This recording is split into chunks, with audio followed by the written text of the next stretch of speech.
It's not balance. It's 100%. It's 100.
Midnight, which he's chosen to do with New York Attorney General Letitia James at the historic decommissioned Old City Hall subway station, then another bigger one in the afternoon on the steps of City Hall with Representative Alexandria Ocasio Cortez and Senator Bernie Sanders.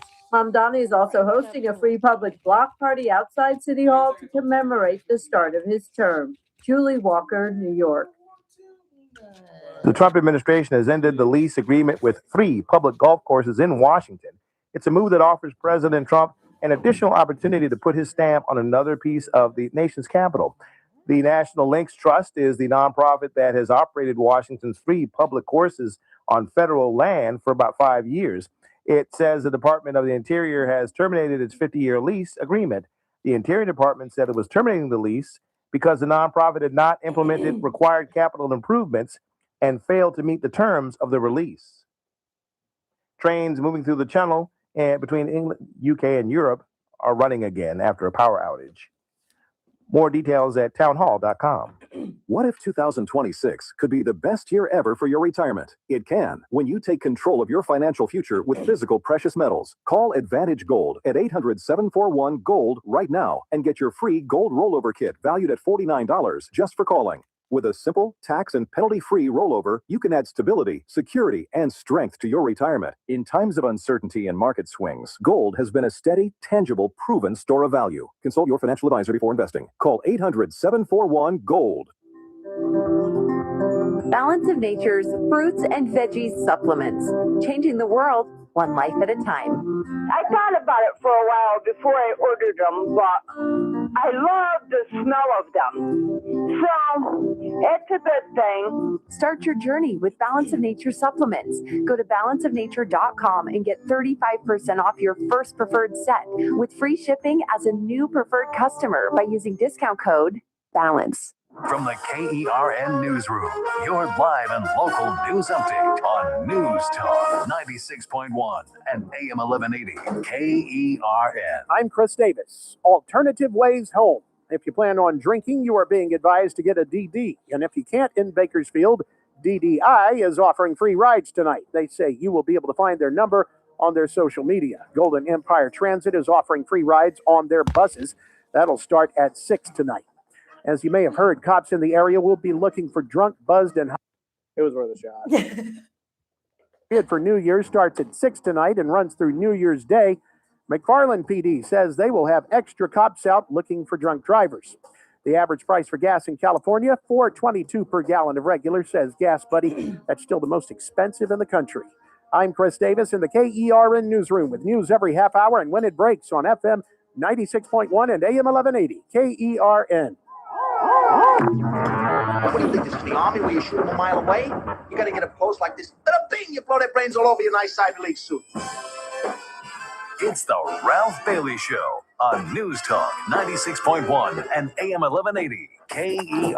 Now make sure you leave the house when you make the call. You understand me? You hear me? Call from an outside line. I mean it. Call in or text to 661-842-KERN. That's 661-842-5376. Listen live at KERNradio.com. Now, the host you've been waiting all day for. Live from the KERN studio, here's Ralph Bailey.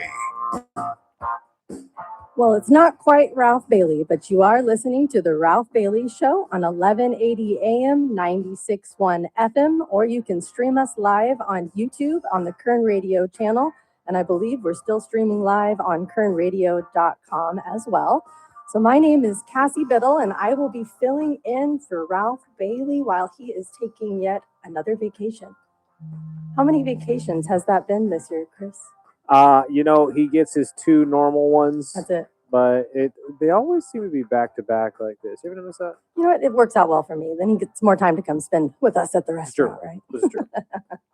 Well, those that don't know me, my name is Cassie Bittle, and my family owns and operates a little restaurant here in Bakersfield called Cassie Steakhouse.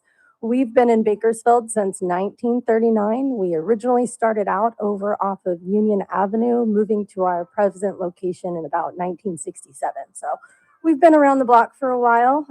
I'm obviously not the first owner, but I'm definitely proud to carry on the tradition of Cassie Steakhouse. And I have to thank this community for yet another amazing holiday season. It was just so wonderful. Our doors were full all year, people celebrating with their friends, their family, their coworkers. I do have to give a couple shout outs. Ag Spray.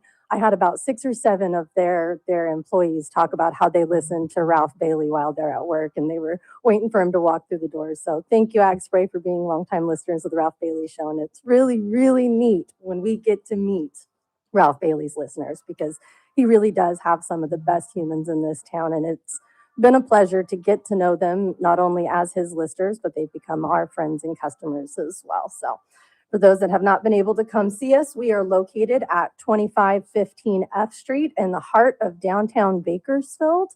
We are open Monday through Saturday, but we will be closed tomorrow for the new year. So we will be getting some much needed rest after some crazy holiday season.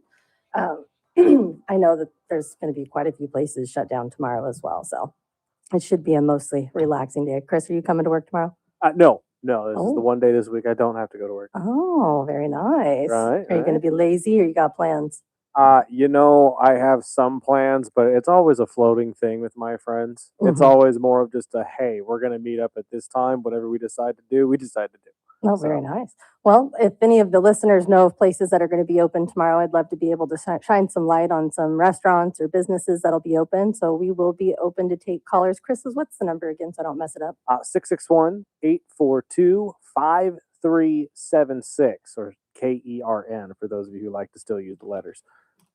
I don't even know if does the phones even show that anymore? A lot of them They still do? yeah. All right. I have a what is that called? The old phones, the Rototil Oh, phones. the rotary phone? Rotary phones inside of an old phone booth inside the restaurant. The phone booth obviously was built in the building back in the 1940s.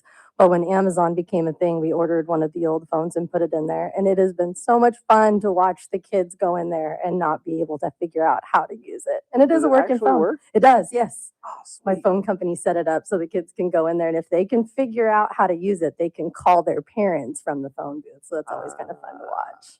We've even had Santa Claus call the phone booth a few times too to get a hold of a couple kids that are in the restaurant. See, I am blessed. My grandparents grew up with a rotary phone in the house, so I knew exactly how to do that at a very young age. Oh, it's been crazy, through the end of the year, hearing conversations in the restaurant. That's one that comes up quite a bit, of the things of years past that we used to use, and coming into 2026, how many things are obsolete now. Yeah. And so much more is coming about with AI and everything else. Our lives are completely changing from what we knew in the 80s and 90s when it was so much simpler in a way.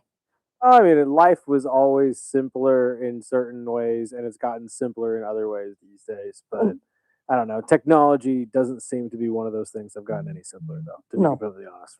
But one thing that does happen is time stops in Casey's Steakhouse. That's one of my Yeah. favorite things about our restaurant, is it still looks like when people used to come in back in the 80s and 90s. And we hear that from customers all the time. Don't change a thing. I think about 10 years ago, I changed the carpet. I took out the old casino carpet and put in just regular red carpet. And you would be amazed how many people were offended that I changed something. So I learned my lesson. If it ain't broke, don't fix it. Exactly. If it's not broke, don't fix it. I'm doing my best. God, casino floor. I don't think I was ever in there when it had casino floors. Okay, well, we're a little cheap and we didn't change out the flooring in my mom's office. So when you open up the office door, you can still see a little bit of the history I'll and have the to sneak casino back there and flooring see. inside there. It's pretty neat. That is pretty funny. It is. But I pretty neat. do agree with you. You guys shouldn't change a dang thing. No. Everything works perfectly. It's always great every time I go in there. I mean, I've done many of my birthdays in there lately, so it's been a lot of fun to We love go in it. and out of the place. Thank you. And that's one of the really neat things about Bakersfield and Kern County, is how many longstanding restaurants and establishments that we have in this town. You have Luigi's, Wool Mhm. Growers, Mexicali. We had Sunny and Gloria in the other night for dinner, just taking a break because they've been working their little booties off too, with all of the support that the community gives our restaurants. Even Ryan Stutterfield from Chewy's was in the other day, and he looked beat up and tired as well, because the community's really shown up this year to make sure that we've all stayed successful. So hats off to the Bakersfield and Kern County community. You do a great job making sure that our businesses stay open and thriving. So thank you. Thank you.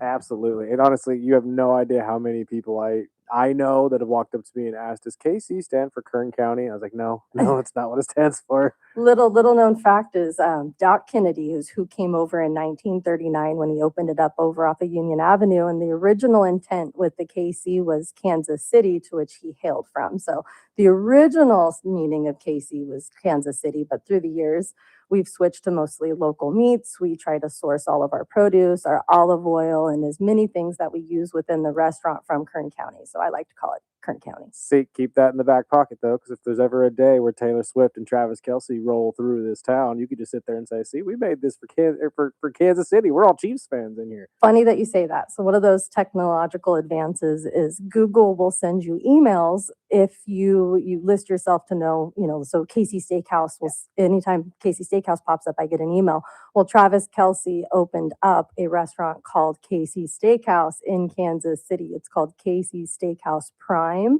But I get emails all the time now. At first, I was a little bit offended, but then I started thinking too, this might actually work out well for us in the future. Heck yeah. You could pull in a lot of the Taylor Swifties right I now, hope just so. saying you guys are a branch off. You know, you were the original Casey Steakhouse. We were the original. I'm saying. Now, we are only two steakhouses in the entire United States have been certified by the Blue Zones Project. So we are proud to say that there's only one other steakhouse in Austin, Texas that has been certified as well. But we are number 2 in the nation. I think we were the first one in the nation to be certified. So that's kind of cool for us. You know, old school, taking it new school with a few new healthy habits. You can never go wrong with healthy habits these days. No. Well, today I didn't really pack the place with a whole bunch of guests like I usually do. Usually we're bringing in a rotation of people every 15 minutes of the movers and shakers and my friends and the people that I really feel are making a difference. So this year we're going to let everybody spend time with their families and on their couch. We just have a few guests coming in studio. My first guest will be Rick Clemens, and he owns a company called The Plum Doctor. And he's also a general contractor here in town. And he has helped me out so many times through the years. Anytime there's an emergency or something that needs to be done, he's always the first person to call. But he's going to be coming on to talk to us about some yearly maintenances that we need to be doing to our most valuable assets, and that's our homes and our properties. So one thing that I've learned from being a property owner over the last 10, 15 years is that maintenance is key in making sure that you don't have the big shutdowns or the big problems in the future. So spending a little bit through yearly maintenance and making sure that you're keeping up on it will save you the long time effects. I'm excited to have him come on and kind of scold me a little bit, probably too, on a few things that I need to get done coming into 2026. But Never. Oh, we're on maintenance for everything in that building, but you would be shocked at how many things need to be maintained in your house.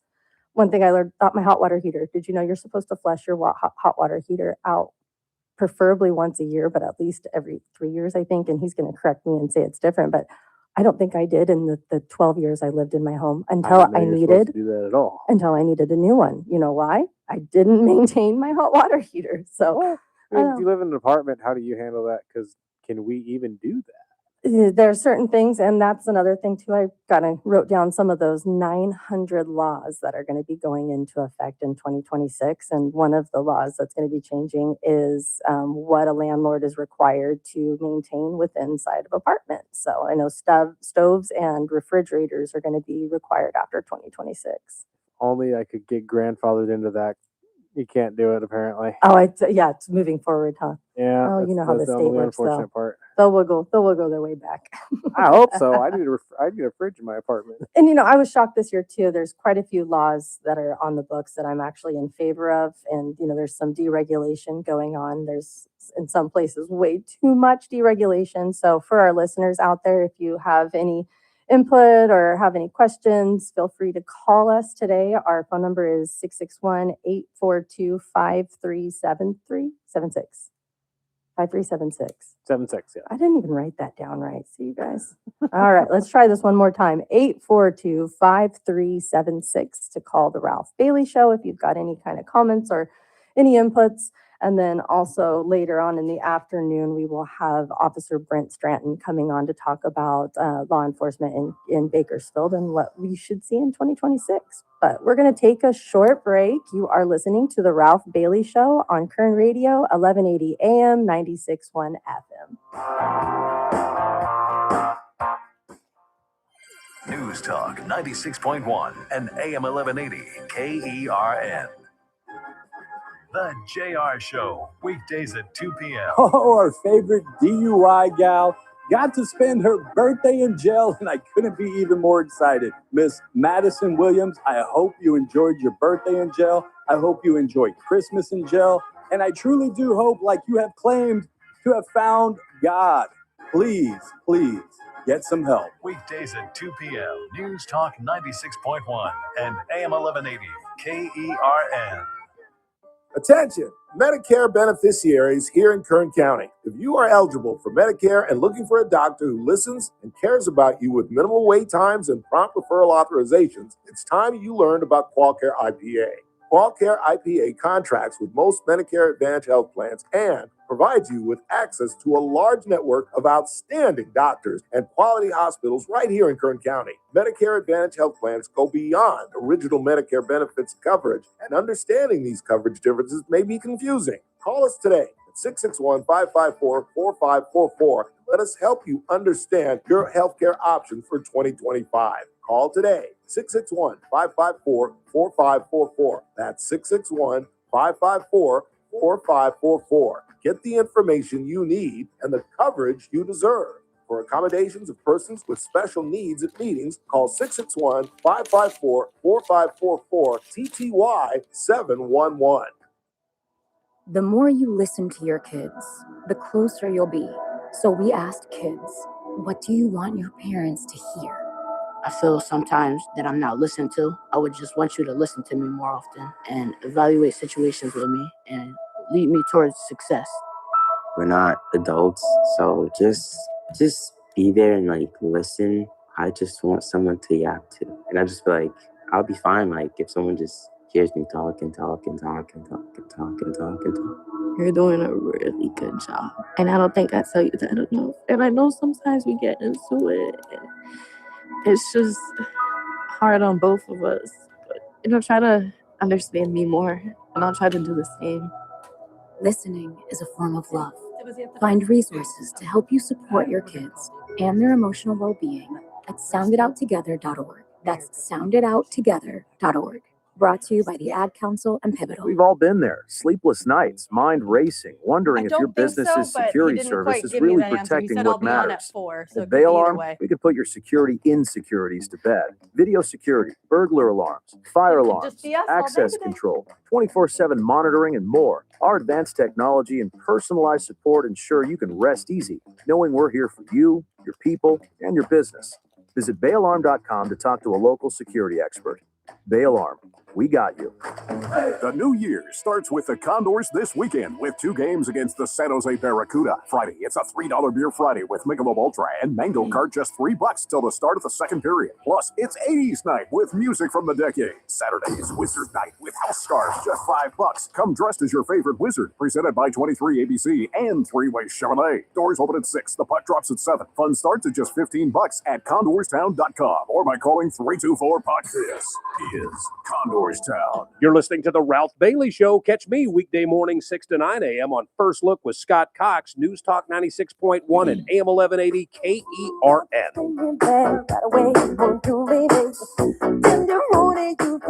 You are listening to The Ralph Bailey Show on Kern Radio. That's 1180 AM, 96.1 FM. My name is Cassie Bittle, and I am filling in for Ralph for just one day while he finishes up his last vacation of the year. How convenient it'd be the last day of the year as well. Well, my name is Cassie, like I just said, and my family owns and operates a restaurant in downtown Bakersfield. And one of the fun things about being located downtown is getting involved in everything that is Bakersfield. So we're going to make a few phone calls today to a couple of my friends and people in the community and asking them about what their hopes and dreams are for 2026 for Bakersfield, if they have any resolutions, and just getting their input. So the first person we're going to be calling is Mayor Karen Go. She is a fabulous mayor. I absolutely adore Karen, and I have a long history with mayors at Casey Steakhouse. They used to come in, they as in Harvey Hall used to come in his purple suits after city council meeting. So we love the city. Hello, Mayor Go. How are you doing today? I'm doing well. How are you? Oh, filling in for Ralph on one of the busiest restaurant days of the year. I'm not real sure how this turned out, but here I sit.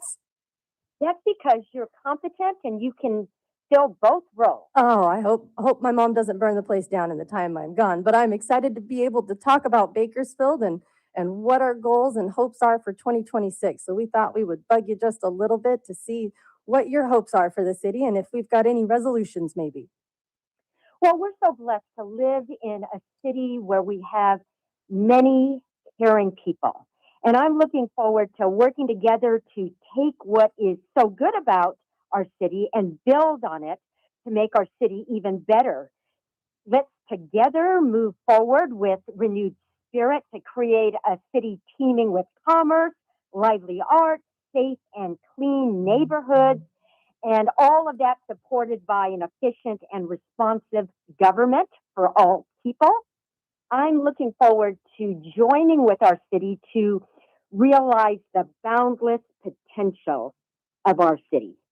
I love that.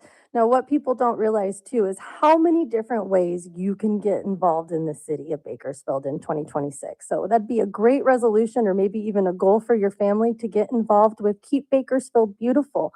We have many cleanups that are planned each year. I know, Mayor Go, are we gonna have a calendar or how does it work for the community members to know about the different Keep Bakersfield Beautiful events?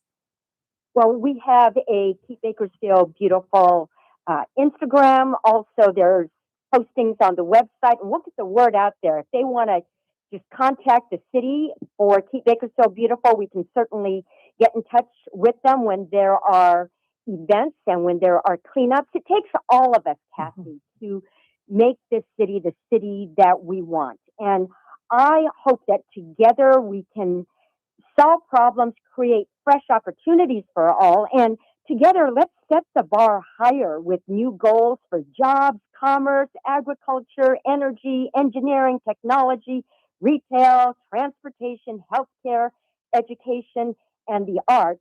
We're going to together create the community that we all desire. And it takes every single one of us and all of us working together in unity, caring for our brothers and sisters. Oh, I couldn't agree more. We all know the complaints that we've had in 2025, but what I'm looking for is in 2026, the way that we can all be part of the solution and way to get out there and get to know your community. I know that city council meetings are always on, is it the first and third Wednesday of every month? We would encourage people to check the calendar that's posted on our website because they do change a bit, but they are on Wednesdays. And we invite the public to come and make comments, reach out to our offices. My office is always available for people to reach out, email, or phone.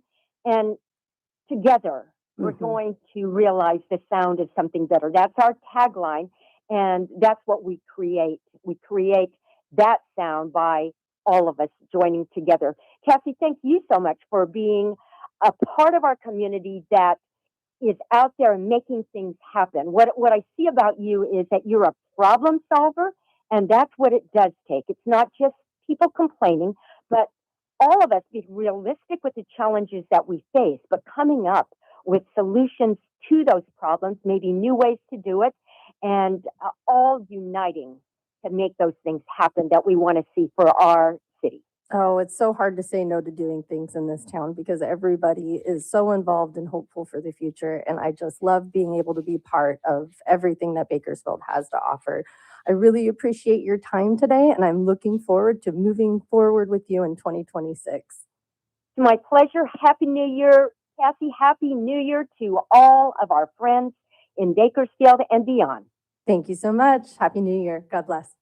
God bless. So Mayor Go has been a strong proponent for downtown Bakersfield. We started with our homeless issue in 2018 is when I got involved. I became a member of the Downtown Business Association. And then we started what was called the Block to Block program. And what we did was we got to know our neighbors. And it is amazing how much of a difference it can make in your community when you get to know your neighbors. So we started doing monthly meetings, and those monthly meetings grew to being 50 to 60 different business owners, and we got to know the different complaints, and we understand that most of the problems that we were bringing to the table were affecting all of Bakersfield. But it was us teaming together and going to the city and addressing those issues that we've been able to tackle them one by one. We have monthly meetings with the Downtown Business Association and the Bakersfield Police Department to really get to know the certain individuals and figure out where most of the crime is happening and really educate ourselves, because that's the number one thing, is making sure you have proper information, making sure that your different jurisdictions have the data, making sure that if you are a victim of a crime or you see something, make sure that you're reporting that. There are so many different ways that the city and the county has made it easier and, in some of our eyes, a little bit more difficult. Those that like it old school and don't like things to change would prefer just to call and have a police officer come and take the report. But we are in a new technological era, and it is easier, I'll be honest, to get online, be able to tag the location, take the pictures, put all of the information that you need. So that way the city can collect the data and make sure that we can get to certain areas in a timely manner. No city and no jurisdiction is perfect. So there is always going to be issues, but it takes the community joining together and identifying those issues so that way we can become stronger together in the future. I hate to always sound like such a positive person, but at the end of the day, that is the only way we're going to be able to move forward is with a positive attitude and becoming part of the solution. We need more positive people in the world. Right, I There's know. way too much negativity going around, especially with social media. It's easy to be negative these days because that's what gets you more popular. I know. And that's what one thing that bothers me is the sensationalism of, blowing things out of proportion. Yes, of course we need to address those issues, but at the end of the day, we know what the issues are. We need to look and address the solutions. And I sound like a broken record, and I know I get on a lot of people's nerves early in the morning when we have these meetings and I'm constantly the positive person, but that's the only way we're going to get through this. And that doesn't mean I don't have negative thoughts and I don't have blowouts. And if you do work for the county or the city, I'm sure you've got a phone call from me at 7:30 in the morning when I'm at my angriest point. So I don't understand. I do understand that everybody has issues and everybody has their moments, but at the end of the day, 2026 is going to be a better year. That's what everybody's hoping. I know I am. I know it is. I know it is. And I'm not jinxing anything because I'm a Christian and I believe that we keep asking for what we need and keep moving forward and we'll be able to get there quite I'm just quickly. saying, let's get this economy turned around and more money in my wallet. That's all that matters to me. I know. That's what we joke around. Smart and Final used to be the $300 store and now it's the $600 store. And we're talking cleaning products and candles and just everyday items have completely went up. So when I see a lot of these inflation rates, I'm like, there is no way that is where it's at. And I don't understand how these American families are surviving or even budgeting, not knowing where the cost of things are going to be from month to month. So, and the fact that people are more willing to pay $200 for a ticket to Disneyland than $200 for their own groceries is also wild. But there's all kinds of societal issues we can address in the next couple hours that we got here, right, Chris? Well, I think we need to take one more short break. One more, but about in a minute. We got one more minute. Well, right after this short break, we're going to have my general contractor, Rick Clemens, come on and talk about some of the yearly maintenance we need to do for our properties and our buildings. And then we'll make a few more phone calls to some people here in Bakersfield and Kern County to see how their New Year's Day is going and what their aspirations are for 2026. My name is Cassie Bittle, and you're listening to The Ralph Bailey Show. We'll be back in just a few minutes.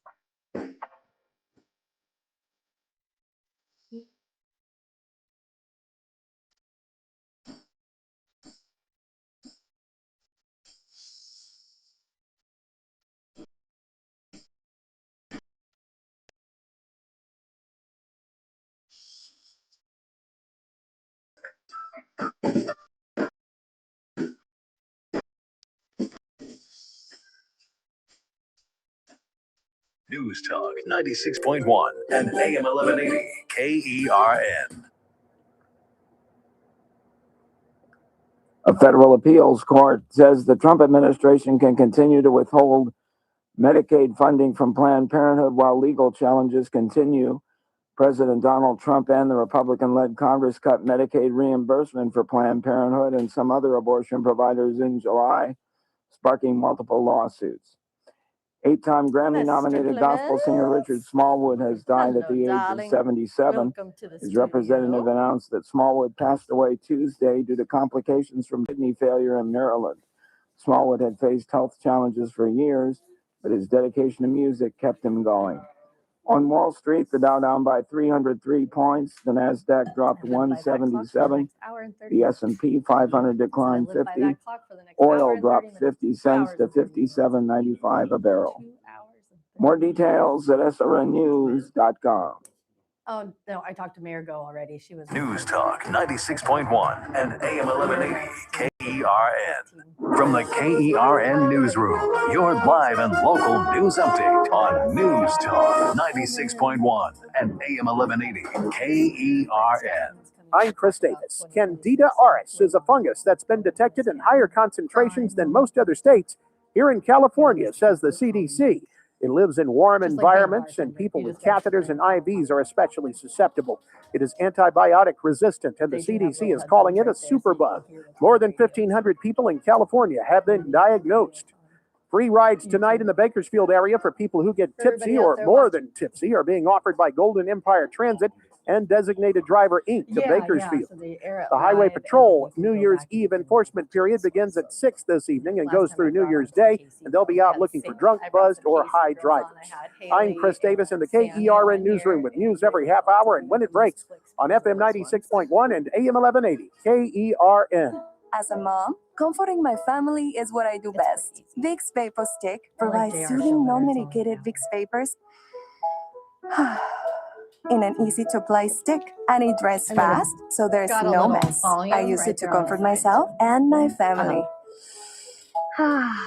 Thanks, Mom. Vicks Vapo Stick, soothing comfort for the whole family. And try Vicks Vapo Shower Max for steamy Vicks Vapors when you need more comfort for yourself. Use as directed.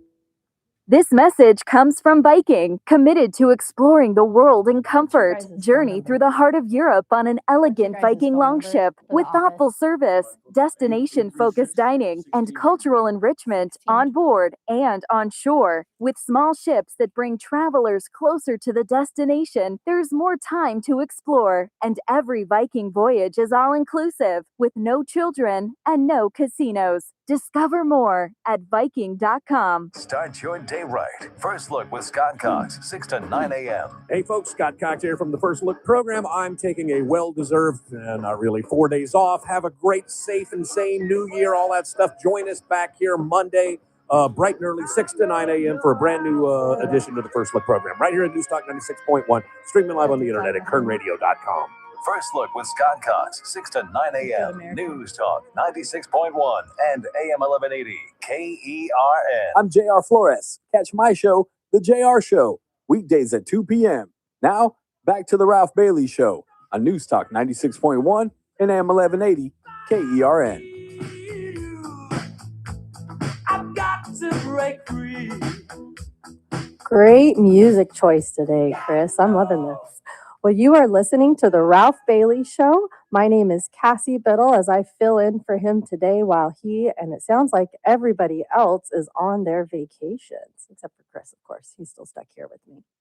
Well, joining me today, I have had the pleasure of bringing on some of my really good friends and people that I've had the pleasure of working with through the years, and one of my saviors, knights in shining armor, the one that's always there when the worst of the worst can happen, Rick Clemens from The Plum Doctor. Now, Rick is not just a plumbing expert, he is a general contractor as well, which means he understands all of the different needs for your home and yearly maintenance that is so important. And through the years, one of the things that he's tried to beat into my head is that maintenance and taking care of things before the problems come is the most important thing that you can do for your home or your commercial business, because that is our most expensive asset. And if it is your business and your building, then it's where you make your money and you do all the important things. And if it's your home, then that's where you're living your life with your children. And nothing is worse than having your toilets back up or your hot water heater go down when it's the most important time of the year, whatever it need be. So, Rick, thank you so much for joining me today. Well, thank you very much for having me. I can tell you how many different phone calls I've made to this man at wee hours of the night with the most random things. Yeah, quite a few. And I've always been happy to help you. Yep. And like I said, we love to help our business customers too, not just residential customers. So Rick Clemens owns The Plum Doctor, and I do have to do a little selfless plug for him here. So he is 24-hour emergency services when it comes to plumbing issues, and his phone number is 836-1620. You can call anytime, any day, and you're going to get Miss Cheryl on the phone, and she's going to help work it through, and they'll see where they can fit you in on the schedule. So if you need anything plumbing-wise, Rick Clemens and The Plum Doc is the best in town, in my opinion. So Rick, when I was bugging you at the lunch table, asking you to come on and be my guest and go through, we were talking with Chuck, who also is a person that works on my buildings multiple times, and he's an electrician here in town. And we were discussing some of the yearly maintenance that's so important to do for your home. What would you say the number one thing is that you have to make sure you maintain on a yearly basis? Once a year, make sure you hook up a hose to the drain on your water heater and open the drain up, just run it out to the driveway and let the water drain out. You don't have to turn off the water heater. You don't have to turn off the water heater. You just open the drain and let it power flush all the sediment out of the water heater. And it's so simple, anybody can do it. And I didn't know this. I know my dad's probably shaking his head saying, sis, I've done this for years. Or there's several dads out there that are like, okay, did not know that was a thing. But what it does too is when you get sediment in your hot water heater, it ends up clogging up each of your drains. So, or not your drains, but your water spigots.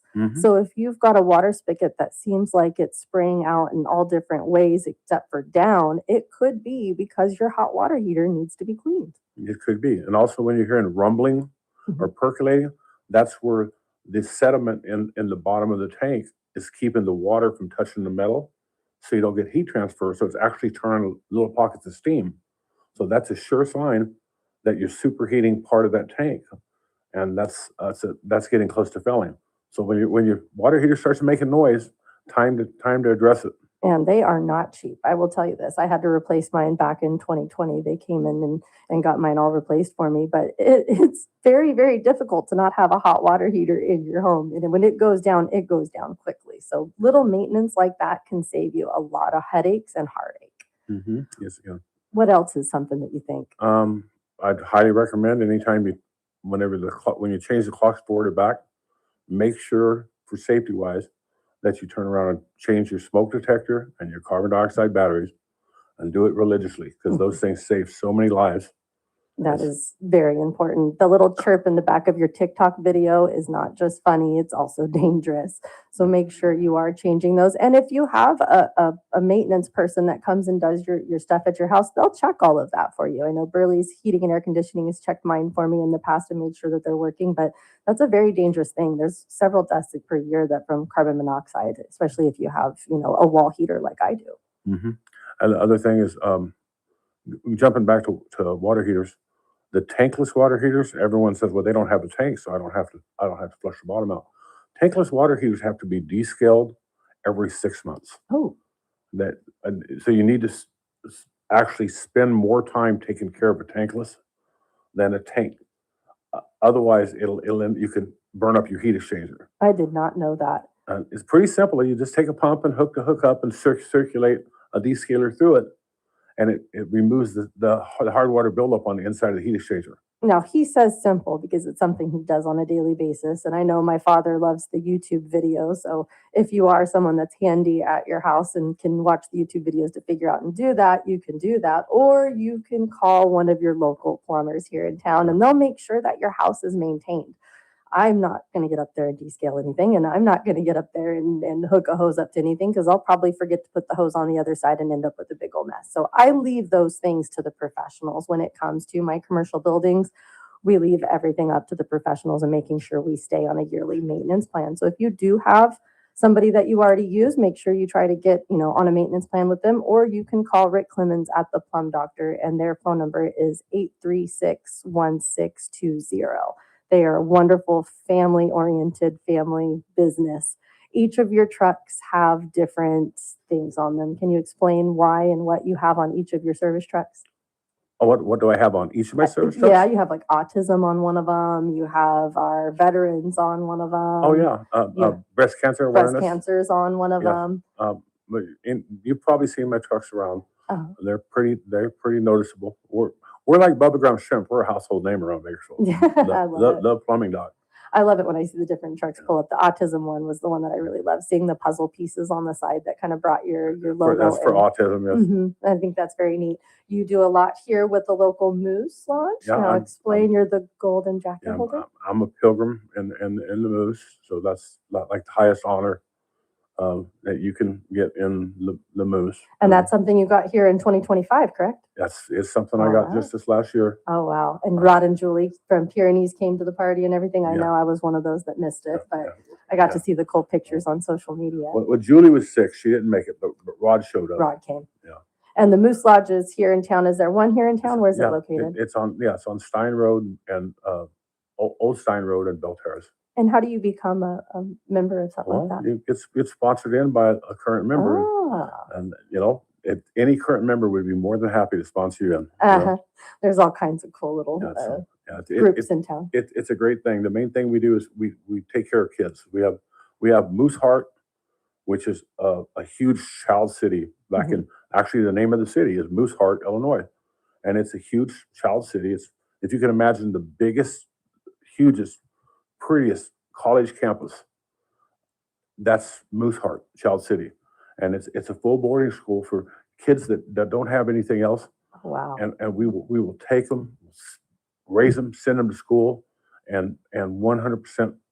If when they graduate high school, we give them scholarships to college, and help or we'll teach them vocational trades. I mean, we have all kinds of things for them. Opens up a world of opportunities.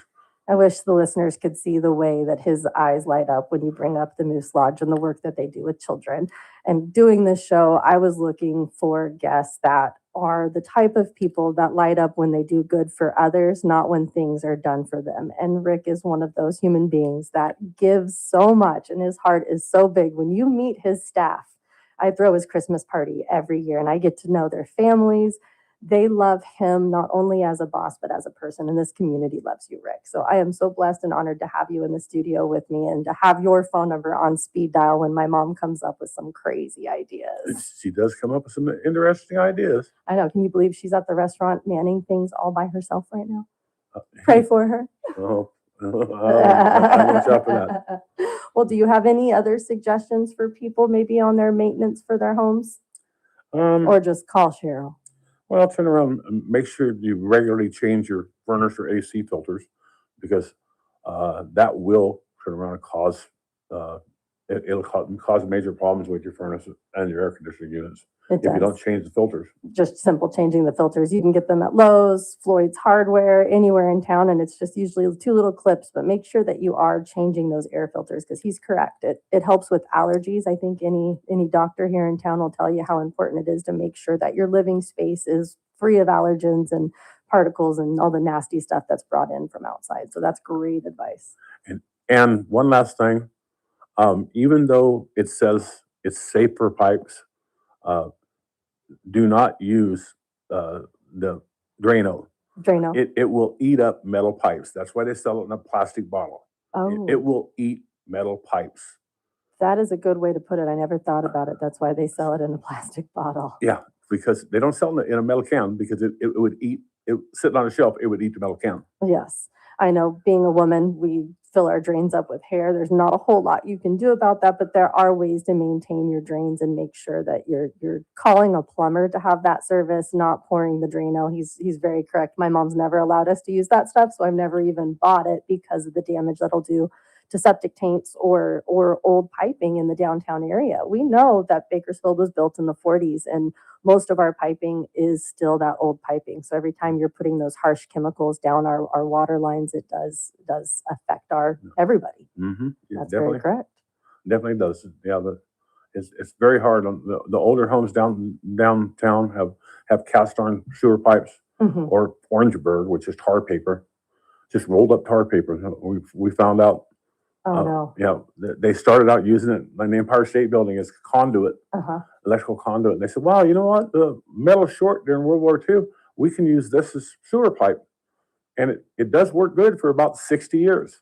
Oh wow. So they started putting it in the 40s and 50s, and about 50 years later, about the 90s, it started failing. And that makes a lot of sense. And yes, our homes in the downtown area are all built prior to World War II. So yeah, it'd be in that time frame too, as Westchester was being built. So you hear the man. Do not use Drano or any of those harsh chemicals. If you're having any kind of plumbing issue, call your local plumber and have them come out and assess your home. This is your most expensive asset. It is an asset, not a liability. So make sure you are maintaining it as such. Make sure that you are, maintaining everything that we possibly can. So these little pointers hopefully will help out a few listeners, because I've had to learn the hard way that you don't want to wait on certain things like that. So thank you, Rick. I really do appreciate your expertise. I very much appreciate you having me on your show. No, thank you. All right, Chris, we'll take another short break. You are listening to the Ralph Bailey Show. We'll be back in just a few minutes.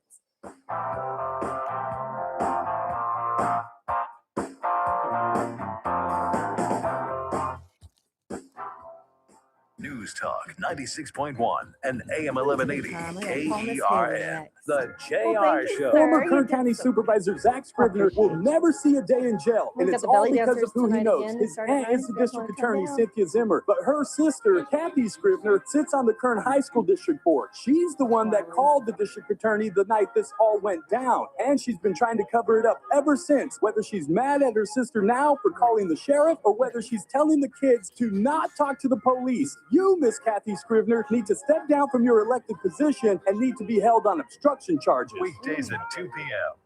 Must qualify for enrollment. Results may vary. Attention. Have you racked up $10,000 or more in credit card debt? Are you barely getting by making minimum payments? With credit card debt reaching all-time highs, National Debt Relief is notifying consumers about significant debt relief options currently being made available to help those with overwhelming credit card debt. These options may reduce a large portion of credit card debt for those who qualify.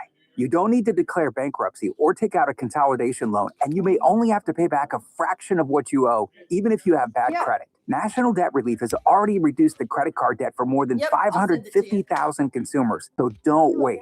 If you owe $10, $20, or even $100,000 in credit card debt, you can now take advantage of this financial debt relief as the cost of living continues to skyrocket. To check what debt reduction you may qualify for, call 800-690-6464. That's 800-690-6464. Again, that's 800-690-6464. 10 athletes will face the toughest job interview in fitness that will push past physical and mental breaking points. You are the fittest of the fit. Only one of you will leave here with an iFit contract for $250,000. This is when mindset comes in. Someone will be eliminated. Pressure is coming down. Trainer Games on Prime Video January 8th. Watch the trailer on trainergames.com. Hey, I'm Mike Slater. My dad passed away at the age of 63. It's out of nowhere. Had a stroke. Super hard, obviously, for the whole family, but my dad had life insurance. This is why I have life insurance for my family, for my wife and 4 kids. And the best place to get life insurance is ethos.com because you can do it in 10 minutes. And there's no medical exam and no blood test, just a few health questions. Get life insurance in 10 minutes so your family is protected. Ethos, E-T-H-O-S, ethos.com/Mike. You can't escape a traffic jam. Know what else you can't escape? Seasonal allergies. And you might think you can avoid that coffee stain until... Oh, really? You can't escape a lot of things in life, but you can escape prediabetes. Prediabetes captures 1 in 3 adults. There are usually no signs of prediabetes. In fact, most people don't even know they have it. But with early diagnosis, you can change the outcome and prevent or delay type 2 diabetes. Take action by taking the 1-minute risk test at doihaveprediabetes.org. You might not be able to escape having this song stuck in your head, but you can escape prediabetes. Go to doihaveprediabetes.org today. Brought to you by the Ad Council and the Centers for Disease Control and Prevention. The Charlie Kirk Show, weekdays at 6 p.m. on News Talk 96.1 and AM 1180 KERN. Now, back to the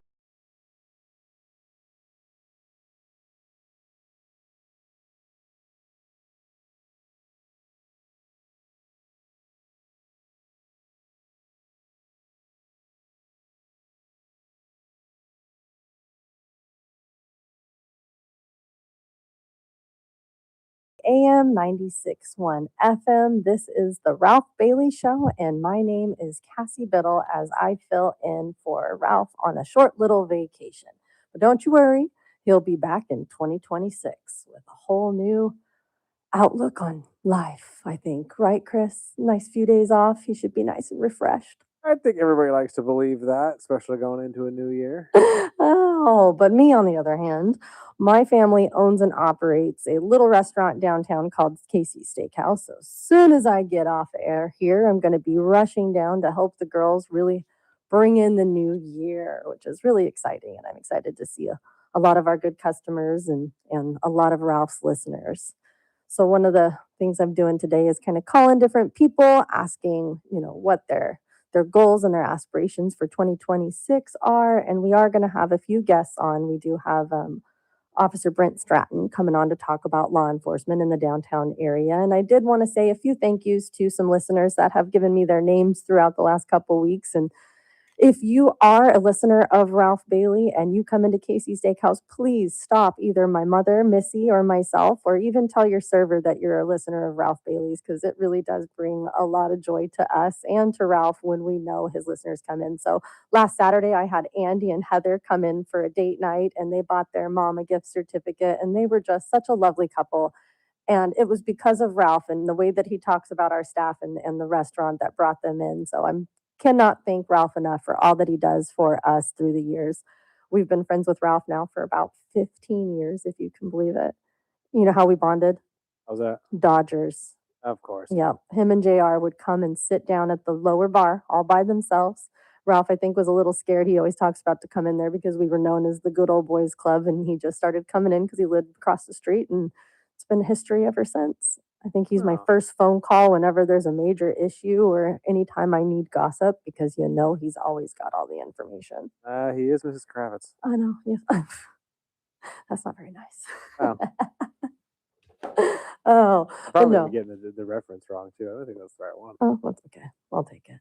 Well, Chris, how long have you been with Ralph? Let's see. I was his producer for I think about 2 or 3 years, a couple years ago, before I switched over to First Look and then back over now for just under a year. Yes. Actually, it might be over a year now. I actually don't know when I jumped back over. Oh, we love having you too. Chris has been a customer of ours for birthdays, and he comes and sees us, gets to know all the girls. And so we're very thankful for you as well in 2025 and moving into 2026. I will be there plenty more times too, Oh, because yes. it is one of the best steakhouses in town. Oh, thank you, thank you. Well, let's make another little phone call. Do you want to call Haley before she gets her night going? Gotcha. I have been blessed with some amazing coworkers and some amazing people in my life, and Haley Miner is one of them. She is my bartender over at the Stockyard every Thursday, Friday, and Saturday night. So if you're looking for something to do, you definitely want to come see Haley. And she also owns her own business that's a family business called Airco, and it's a heating and air conditioning company. So she's another one to call if you need those yearly maintenance items. Hi, Miss Cassie. Oh, there she is. Hello, Miss Haley. Are you getting it all set up? Oh, we're getting it all set up, moving and grooving, ready for tonight's soiree. Cannot wait for the dancers, the live music, the vibes, the people. You guys have to show up tonight. It's going to be a blast. Little known fact is Haley has her sister there working with her tonight, and her sister's name is Paige. Paige is a ball of energy as well. So if you're definitely looking for entertainment, not only do we have belly dancers that are starting at 9 p.m., we'll have Lottie Daw singing at 6 p.m., but we've got the reality show of Haley and Paige there at the Stockyard. So if you need some entertainment, those two girls will keep you on your toes. Oh, we're a blast, Cassie. You know how it goes. We just vibrate off of each other's energy so well. You definitely are going to have a fun time if you come hang out with me and Paige tonight at the Stockyard. Oh, I love it. Well, I'm calling people to hear what their aspirations or their dreams or hopes are for 2026. And I was letting the customers, see, I'm in KC mode, the listeners know about your business. So tell them a little bit about your family business. Hi, guys. So I own Airco Bakersfield. We are a heating and air conditioning company here in Bakersfield, family owned and local since 1999. I've carried my dad's legacy the past few years. We're taking over the company, and we service residential and commercial units here in Bakersfield and surrounding cities in the California. So it's awesome. I love what I do. I love doing the HVAC side, and I love being an amazing bartender here at the Stockyard. Oh, I love it. Haley, what's the phone number for your business if customer or listeners want to get a hold of you? It is 661-323-6780. And again, it is Airco Bakersfield, AIRCO. Do you have a Facebook, Instagram, website? How else can, the more technologically advanced people? Yeah, of course. So we definitely have Instagram and Facebook. You can find us at Airco Bakersfield. I also do have a website. It's going to be aircoheatingandcooling.com. You can schedule services there. You could do diagnoses. Leave me an email for any and anything at all. Now, we were just talking with Rick Clemens from the Plum Dock, who you know very well, about yearly maintenance that you can do to your hot water heater, different plumbing issues in your house. What's something that you recommend for listeners to do to their homes for a yearly maintenance?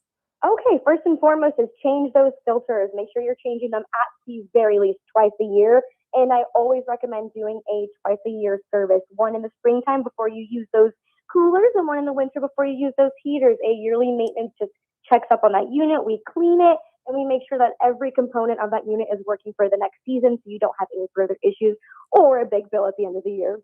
Oh, I love it.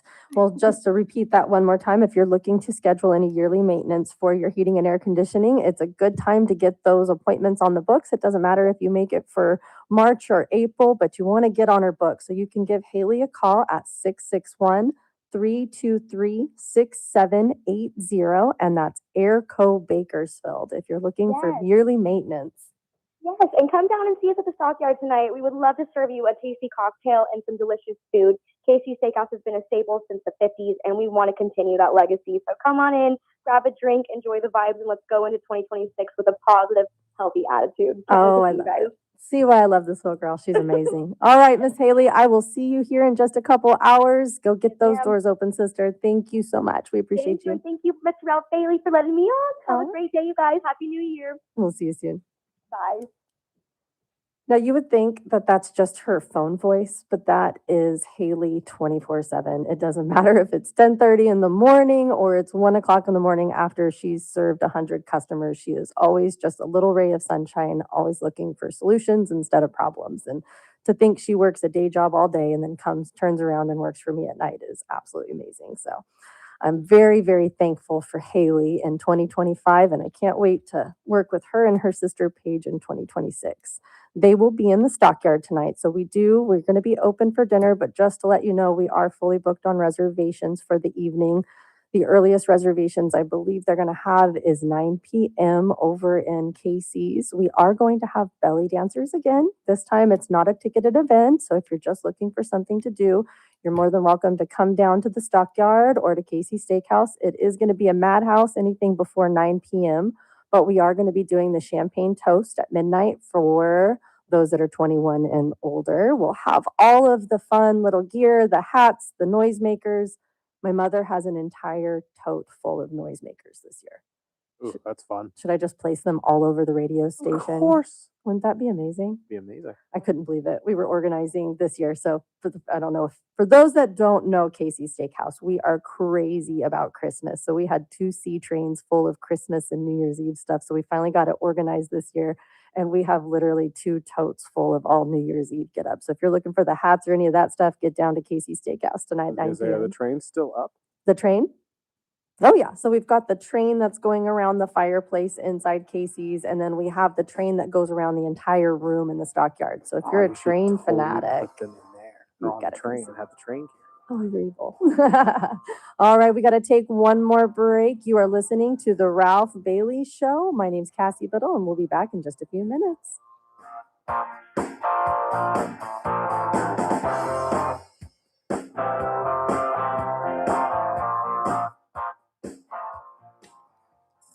This is AM 1180 KERN. Green Acres. This is 90. Forgive me if I'm wrong, but Michael Bowers? Yep, 4 o'clock. We'll call him. Did I give you the phone? News this hour from Town Hall. I'm Keith Peters in Washington. President Trump has issued the first vetoes of his second term, rejecting 2 bipartisan natural resource bills. Lawmakers are accusing him of political retaliation. Trump vetoed drinking water pipeline legislation from Republican Representative Lauren Boebert of Colorado. In a social media post, Boebert suggests that the veto may have been political retaliation. Another bill vetoed by Trump would have given a tribe that had sued over the Florida Immigration Detention Center, known as Alligator Alcatraz, more control over their land. Trump appeared to acknowledge the tribe's opposition, saying that the tribe had actively sought to obstruct reasonable immigration policies by his administration. I'm Lisa Dwyer. Richard Smallwood, a gospel singer and acclaimed recording artist for over 5 decades, has died. He was 77. Correspondent George Williams has this report.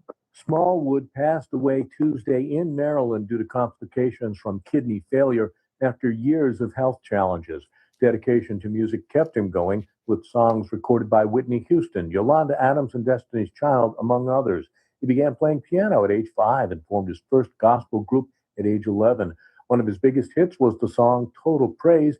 He was nominated 8 times for Grammy Awards and 19 times for the Dove Awards, receiving the latter 4 times during his career, including his induction into the Gospel Music Hall of Fame. I'm George Williams. A federal appeals court says the Trump administration can continue to withhold Medicaid funding from Planned Parenthood while legal challenges continue.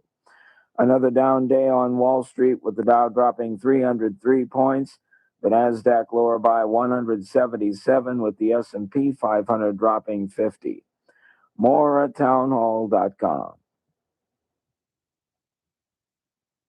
At Audion Hearing, our mission is simple: to make better hearing affordable for everyone. We're proud to offer high-quality, rechargeable hearing aids starting at just $98. Clear, comfortable, and ready to use right out of the box. And here's a study worth hearing. Research shows that wearing hearing aids can reduce your risk of dementia by up to 61%. Join over 1 million happy customers and hear the difference today by going to audionhearing.com. That's AUDIEN hearing.com. Let's see, if something costs less, but people are happier with it, that sounds like something to look into, and that is MetaShare. Maybe you've heard joining MetaShare can save families up to $500 a month, and obviously that's a big deal, but they like it too, especially being part of something that reflects their values instead of working against them. So yeah, really, you can save a ton and like it better.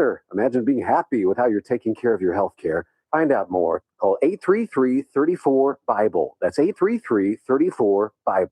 From the KERN Newsroom, your live and local news update on News Talk 96.1 and AM 1180 KERN. Some ways to avoid getting arrested. I'm Chris Davis. The main way is to not get into any trouble. And New Year's Eve and New Year's Day, some people fall into the temptation to try and drive home drunk, buzzed, or high even.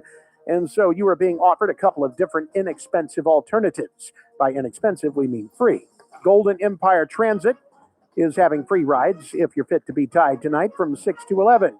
You can check out their routes on their website. A company called Designated Driver Inc. in Bakersfield is also offering free rides tonight.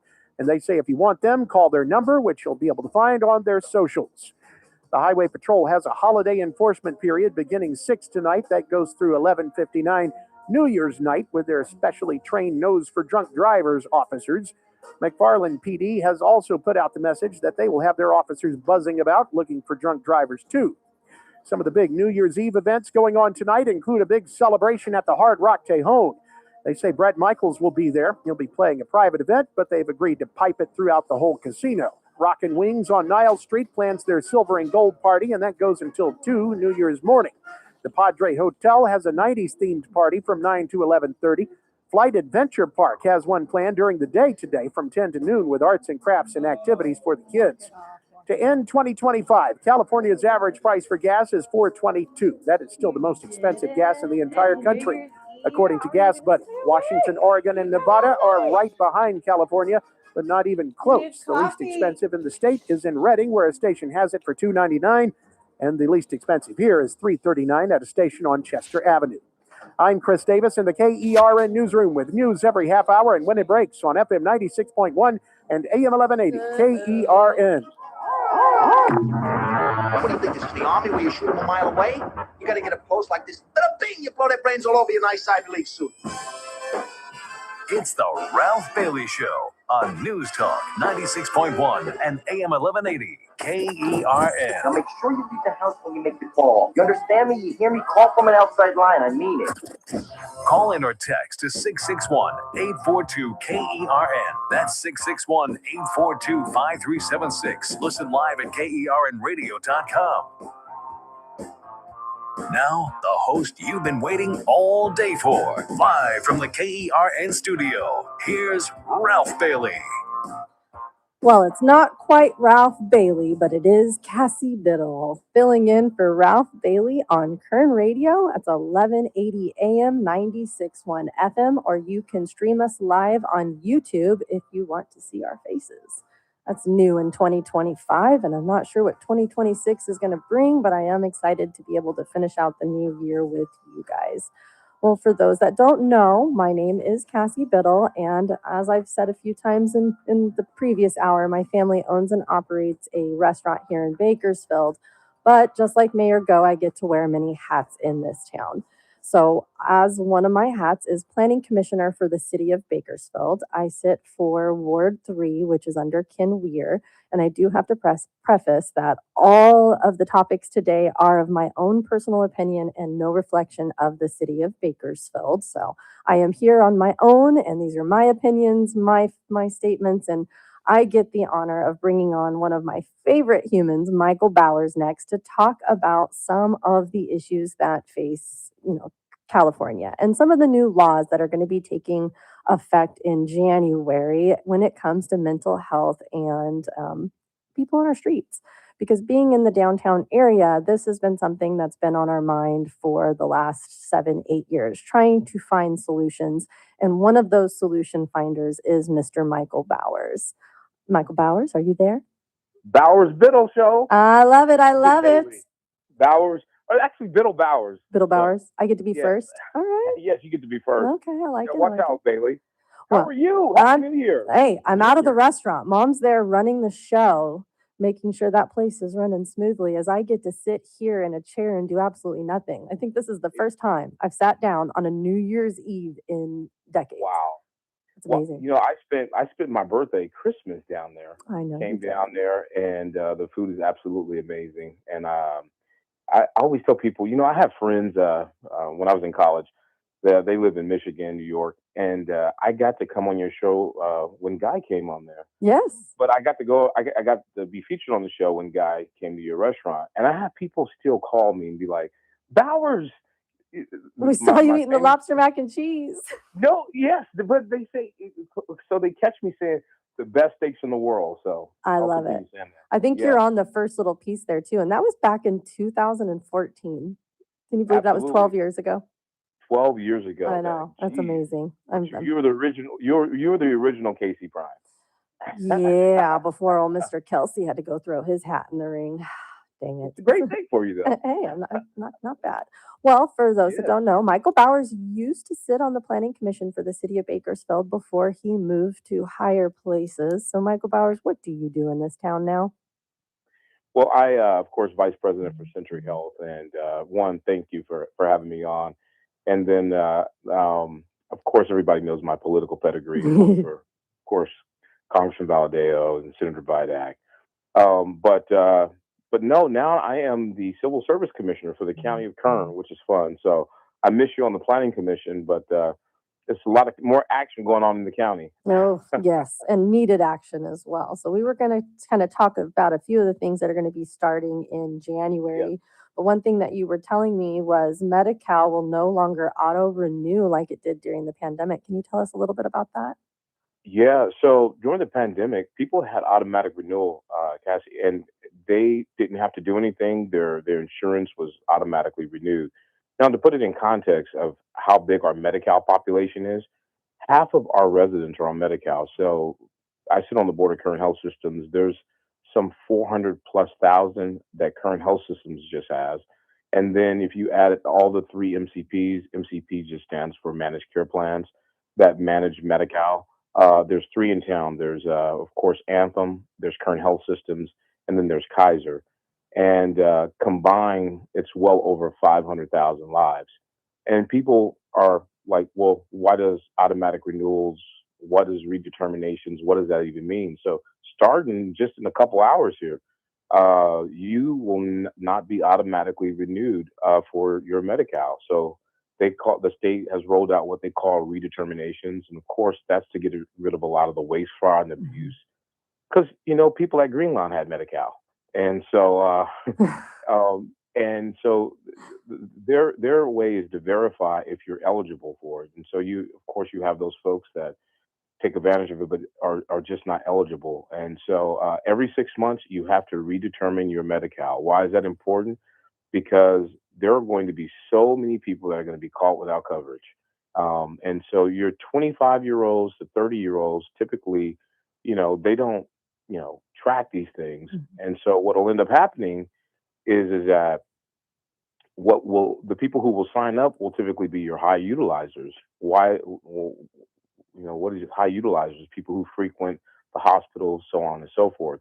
And so, how managed healthcare plans work, if they don't have those 25 and olders up to like 32 that are low utilizers, that means healthcare costs go through the roof. And so that's one of the things that we have to really, really monitor. We're doing it at Current Health Systems, but it's one of the things that we're really monitoring. But so I tell people, check your mailbox, make sure you have coverage because you don't want to have to go to the emergency room.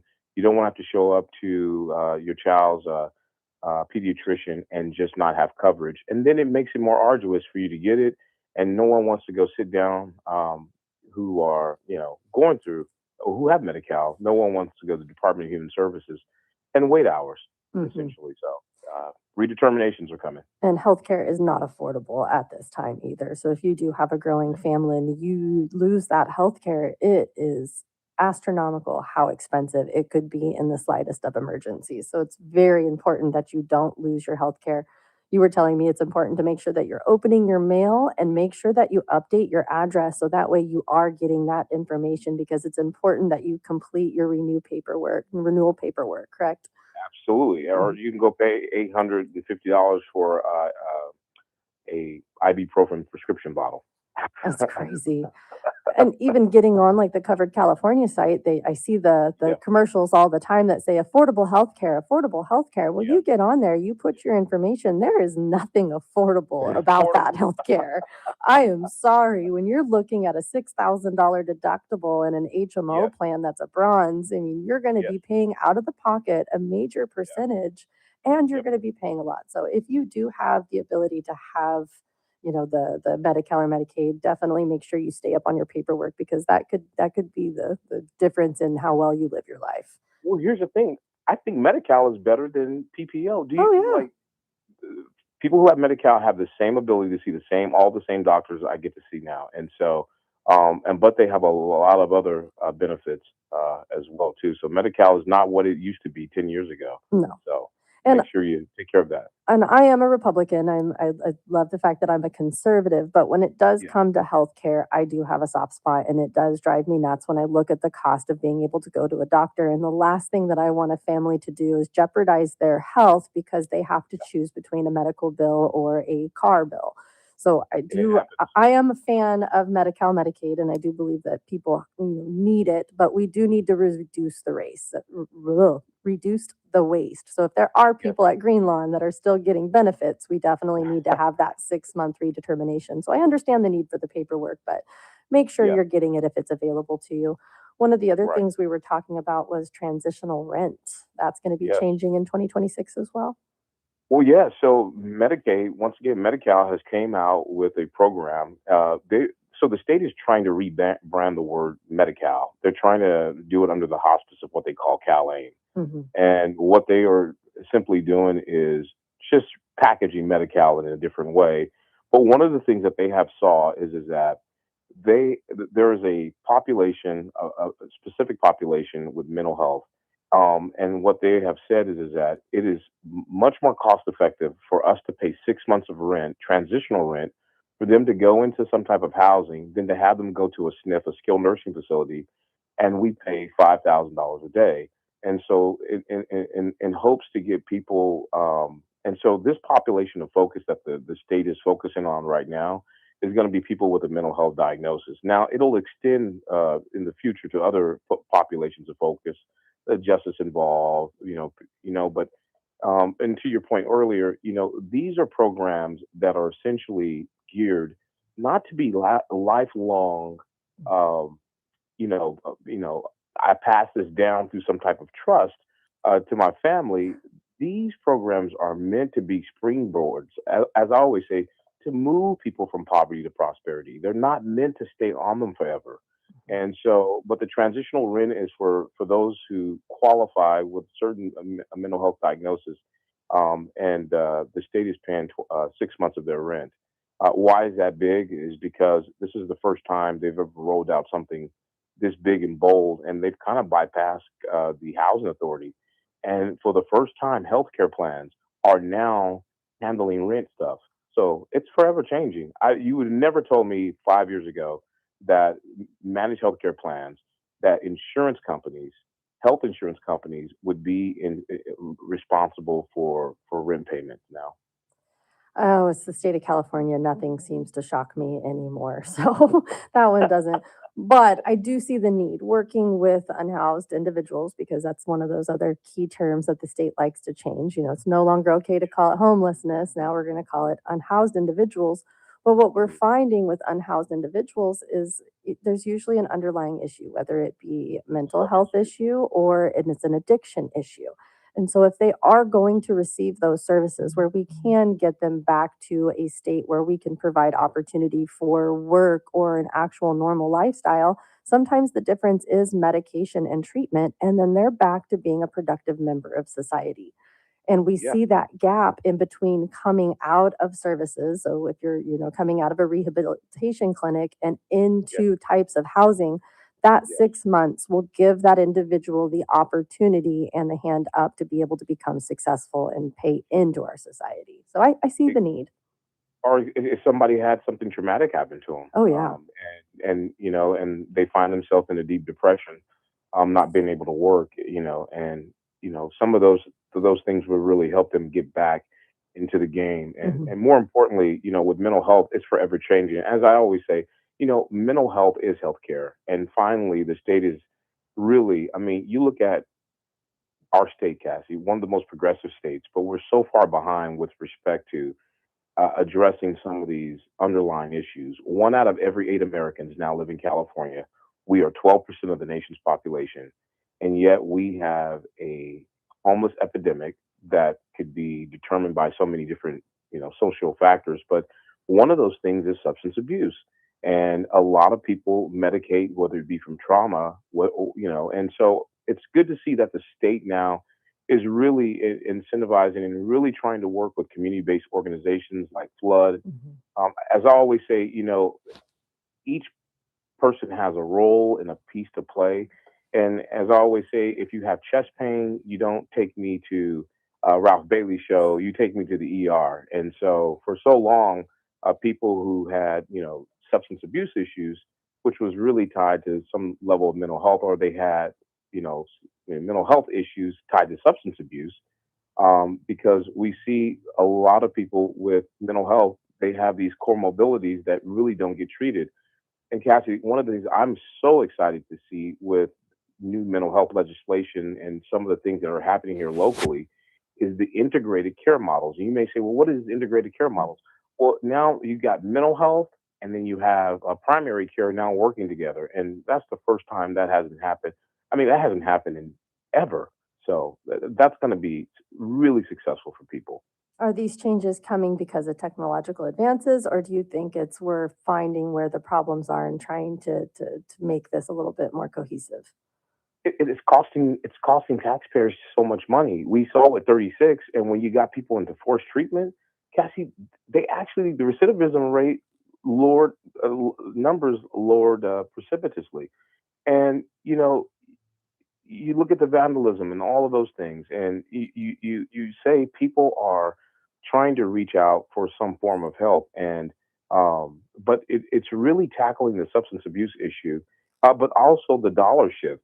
And so, as you know, wherever the dollar shift, that's where the new agenda goes. But more importantly, healthcare has really tackled this because this is becoming an epidemic, and the fact that it is hurting hospitals.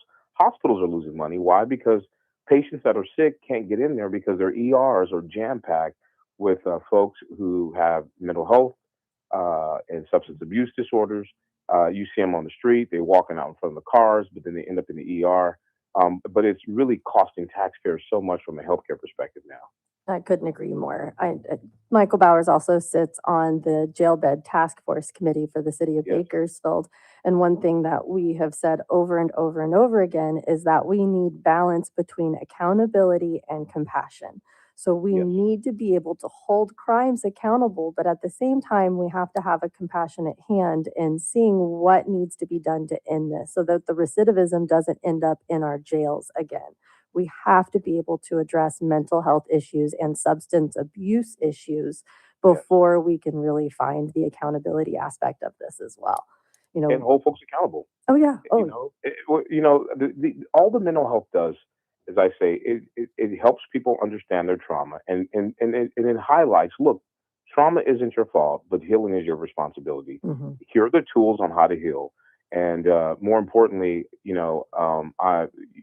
we see that before there was no integrated care model, they would go to the ER and then they would have mental health. There was no coordination of care. Now it's down to whole person care. You're starting to see that integrated model where everybody's talking. It's whole patient care now, and we need that. And then they can step down to programs like Flood or Garden Pathways.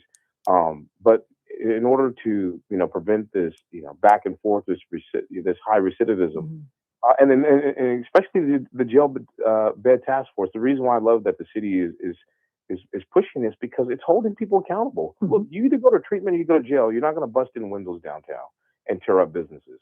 So it's a tool to hold people accountable. I think you're right. None of us want to see anybody thrown away and locked away forever. What we want to see is people getting the services that are already being provided. We know that as far as mental health, Kern County jumped on as many of the grants and things that came from the state as we could. We've been approving and building mental health facilities as fast. I know you've been working very, very hard to get these facilities open. But now we've got to get people pushed into these different centers and get them the help that they desperately need. Yes. I really appreciate you, Michael, and all the work that you do. The honor's mine. I know. Bittle Bauer Show. Well, did you want to stay on the line or we just got to go take a quick break? Take your break. All right. We'll take a quick break and we'll be back with Michael Bowers. News Talk 96.1 and AM 1180 KERN. Start your day right. First look. We're going to have about 4 minutes until we have to hit the news. Okay. Perfect. And then that we can finish it up. Taking a well-deserved, not really, 4 days off. Have a great, safe, and sane New Year, all that stuff. Join us back here Monday, bright and early, 6 to 9 a.m. for a brand new edition of the First Look program. Right here at News Talk 96.1, streaming live on the internet at kernradio.com. First Look with Scott Cox, 6 to 9 a.m. News Talk 96.1 and AM 1180 KERN. Know someone with a drinking or drug problem? Learn how to get sober after we share these stories. I was 35 with 2 beautiful children when my life and addiction started to spiral out of control. After my divorce, I went into a depression cycle and started drinking more often and using prescription drugs. After my second DWI and arrest, my ex-husband threatened to take our children away from me. I was 17 when I became addicted to heroin and meth.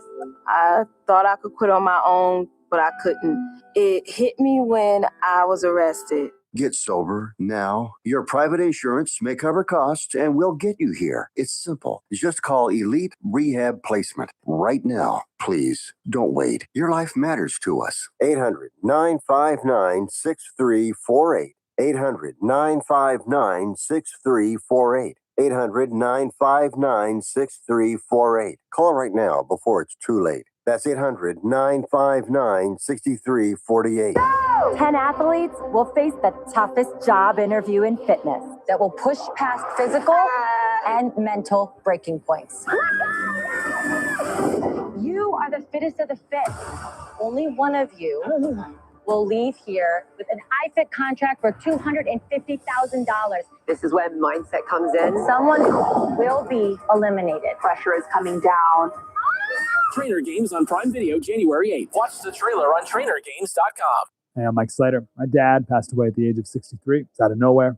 Had a stroke. Super hard, obviously, for the whole family, but my dad had life insurance. This is why I have life insurance for my family, for my wife, and 4 kids. And the best place to get life insurance is ethos.com because you can do it in 10 minutes. And there's no medical exam and no blood test, just a few health questions. Get life insurance in 10 minutes so your family is protected. Ethos, ETHOS, ethos.com/Mike. The Armstrong and Getty Show, weekdays noon to 2 on News Talk 96.1 and AM 1180 KERN. Now, back to the Ralph Bailey Show. You are listening to the Ralph Bailey Show. My name is Cassie Bittle as I fill in for him while he's on a short vacation. We've got about 4 minutes left, and I wanted to finish up with Michael Bowers, who is one of the most amazing human beings in this community. He really gets to know the issues that our community has and finds ways that he can work his way in and make them better. So, Michael Bowers, thank you for giving me just a few more minutes of your time here. Are you still there? My pleasure. Did I lose you? My pleasure. It's the I'm Bowers Bittle show. No, Bittle Bowers. Bittle Bowers, sorry, we switched it.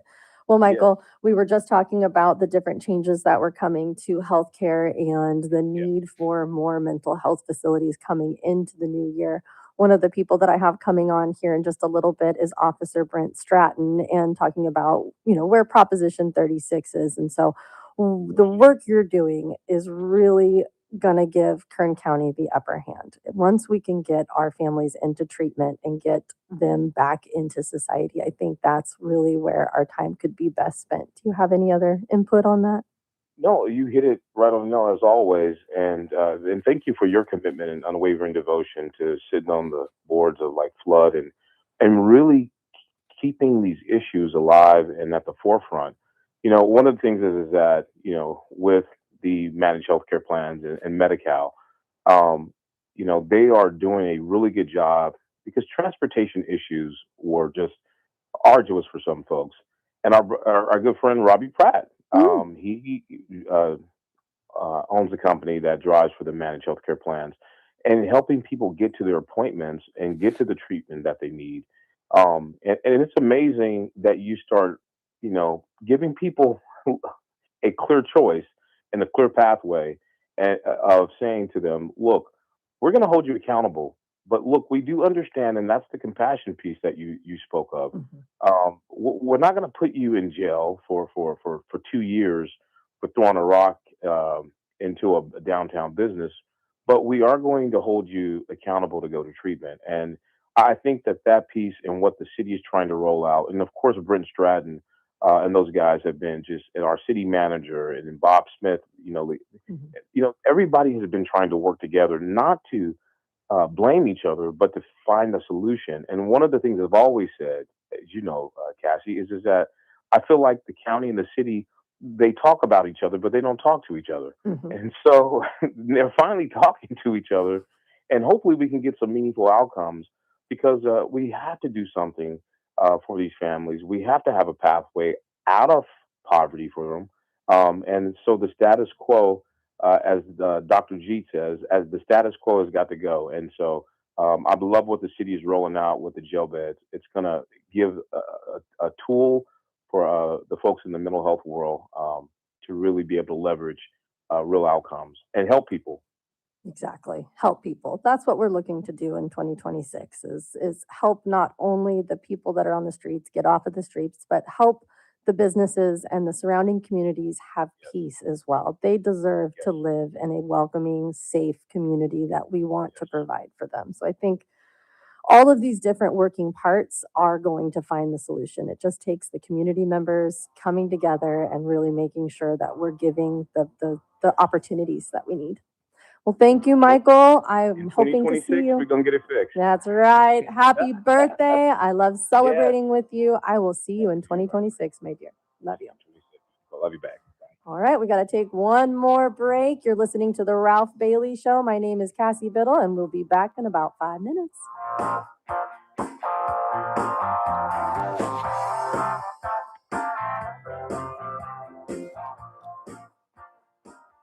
News Talk 96.1 and AM 1180 KERN. With SRN News, I'm Keith Peters in Washington. Russian drones have blasted apartment buildings and the power grid in Ukraine's city of Odessa, injuring 6 people, including 3 children. Officials on Wednesday said the attack happened overnight. Russian President Vladimir Putin expressed confidence in a military victory as the war nears its 4-year mark. He did not mention progress in ongoing peace negotiations in his New Year's address. The disappearance of Malaysia Airlines Flight 370 remains a mystery more than a decade later, but Malaysia says the seabed search resumed on December 31st. The Boeing 777 disappeared in 2014 with 239 people on board. It was en route to Beijing, but is believed to have crashed in the southern Indian Ocean.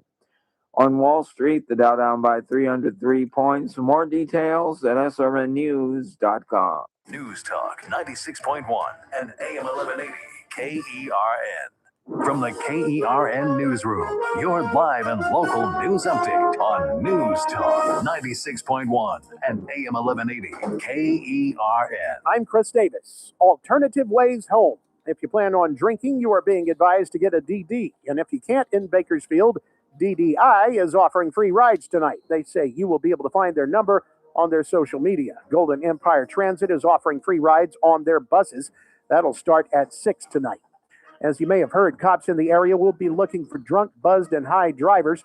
The Highway Patrol says their enforcement period for New Year's starts at 6 tonight and runs through New Year's Day.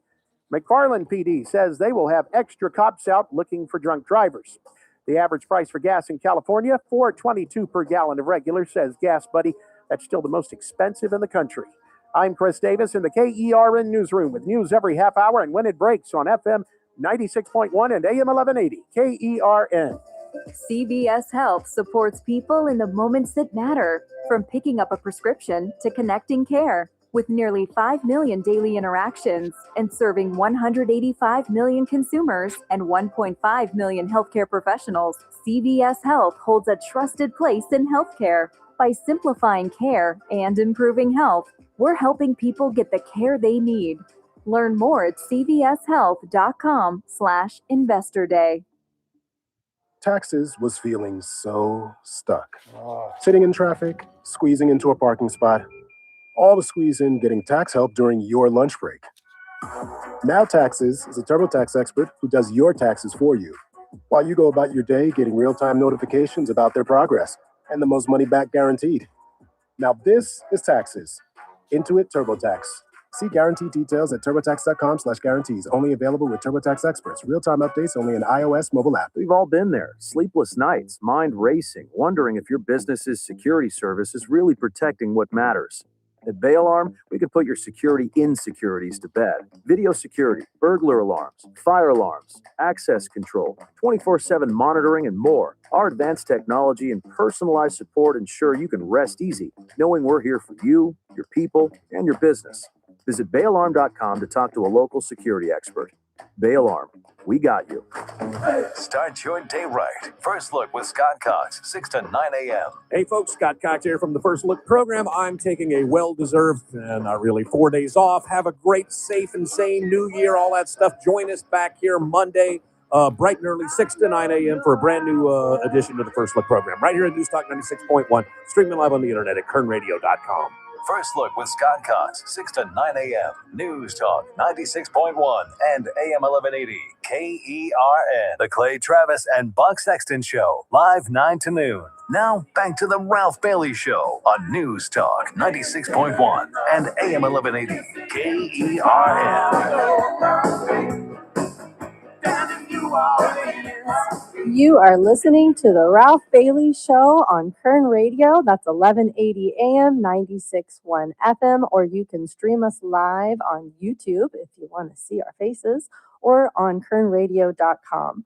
My name is Cassie Bittle, and I'm filling in for Ralph while it seems like all of the DJs are getting to take a nice little vacation into the new year.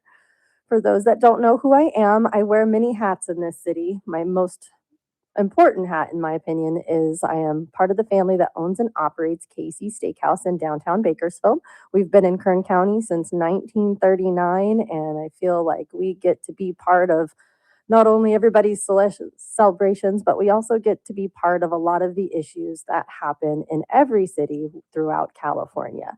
So over the last 8 years, we have had to address many issues as being a downtown business, including homelessness, vagrancy, the pandemic, multiple different things. But luckily for us, we live in the absolute best place in all of California, Kern County. And not only do our community members show up to support all small businesses through the toughest times, but they also come to celebrate with us during the holidays. So it's been a great holiday season. It's been amazing to get to know so many new faces and so many listeners of the Ralph Bailey Show.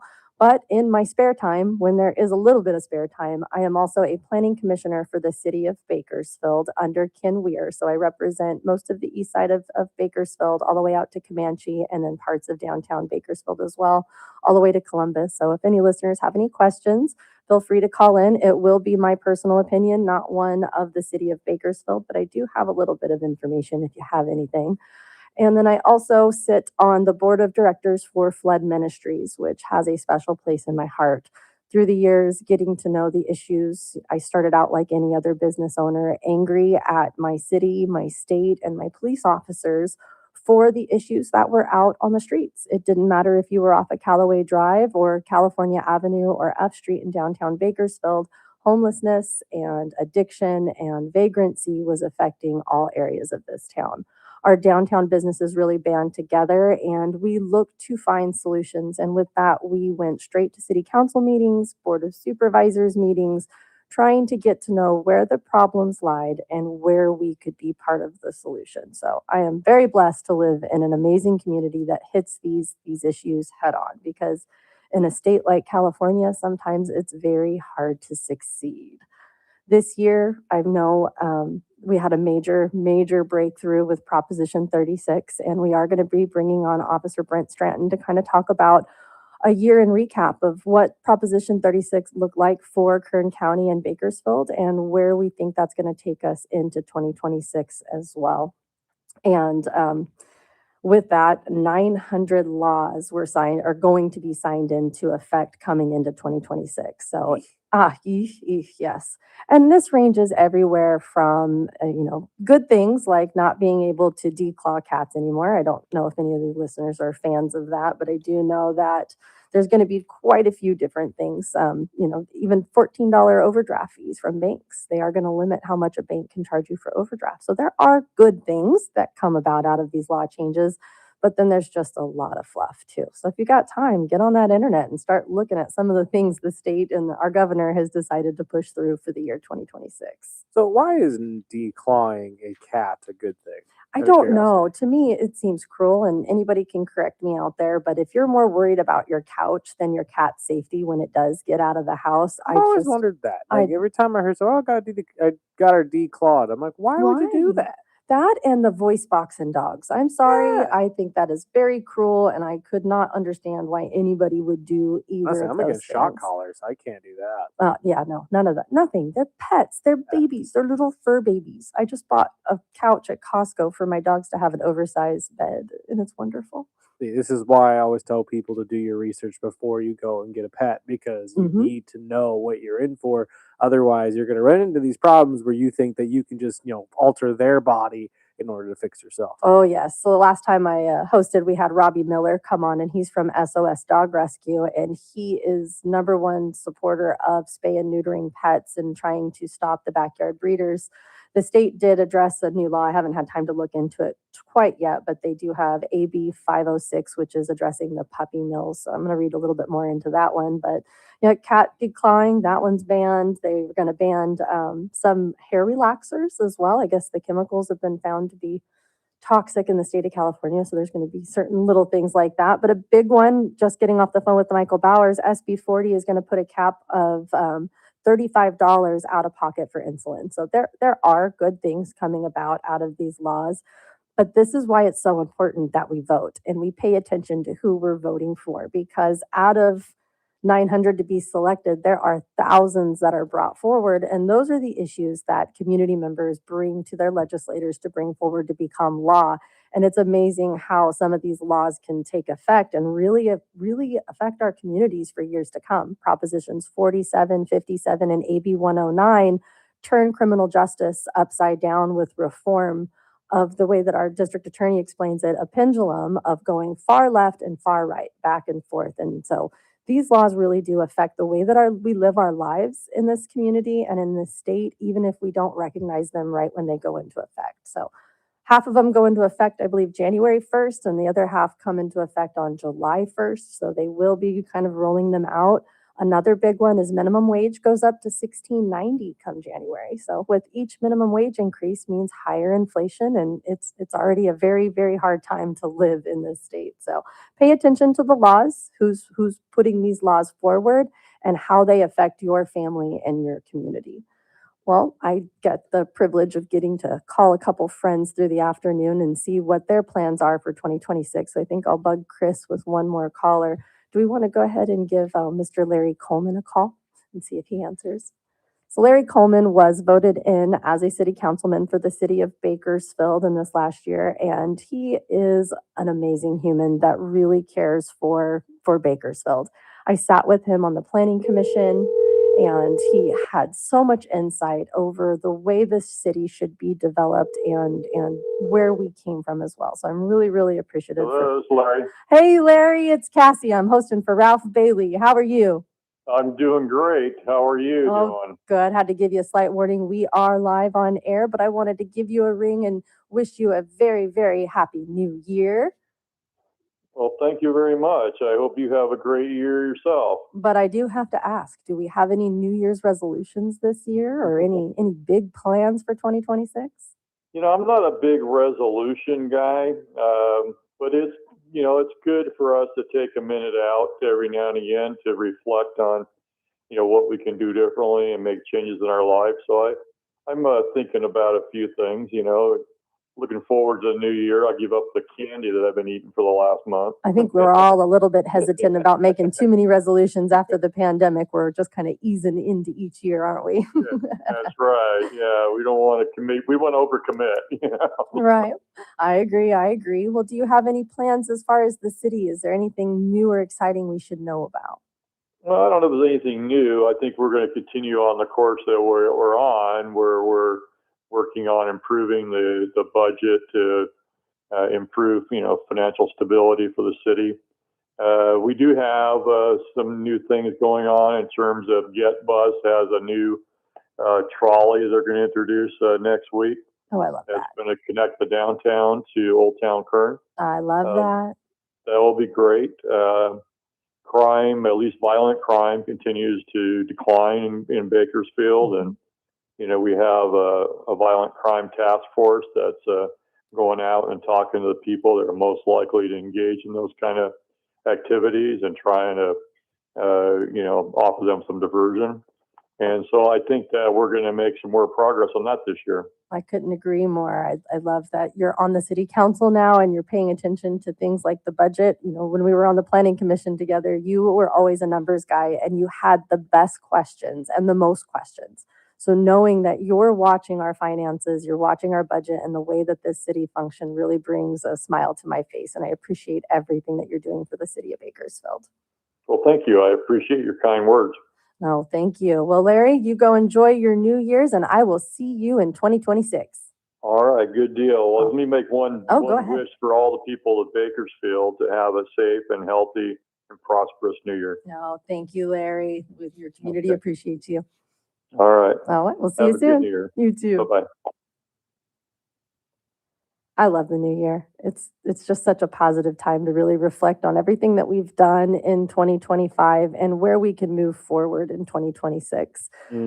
Resolutions are hard. I know it's something hard to stick to, but I am one of those weirdos. I list them out.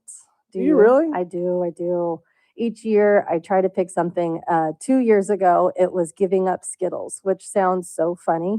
Oh, but that's a small step. It was very hard to do. And it was a slow step off of all of the different, red dyes and the different things. I always had Skittles or M&Ms or some kind of candy. Even going to the planning commission, they would make fun of me because I was the snacks girl. I always had a bag of Skittles or something right there to be able to pop into my mouth to keep me occupied. And giving that up was very, very hard.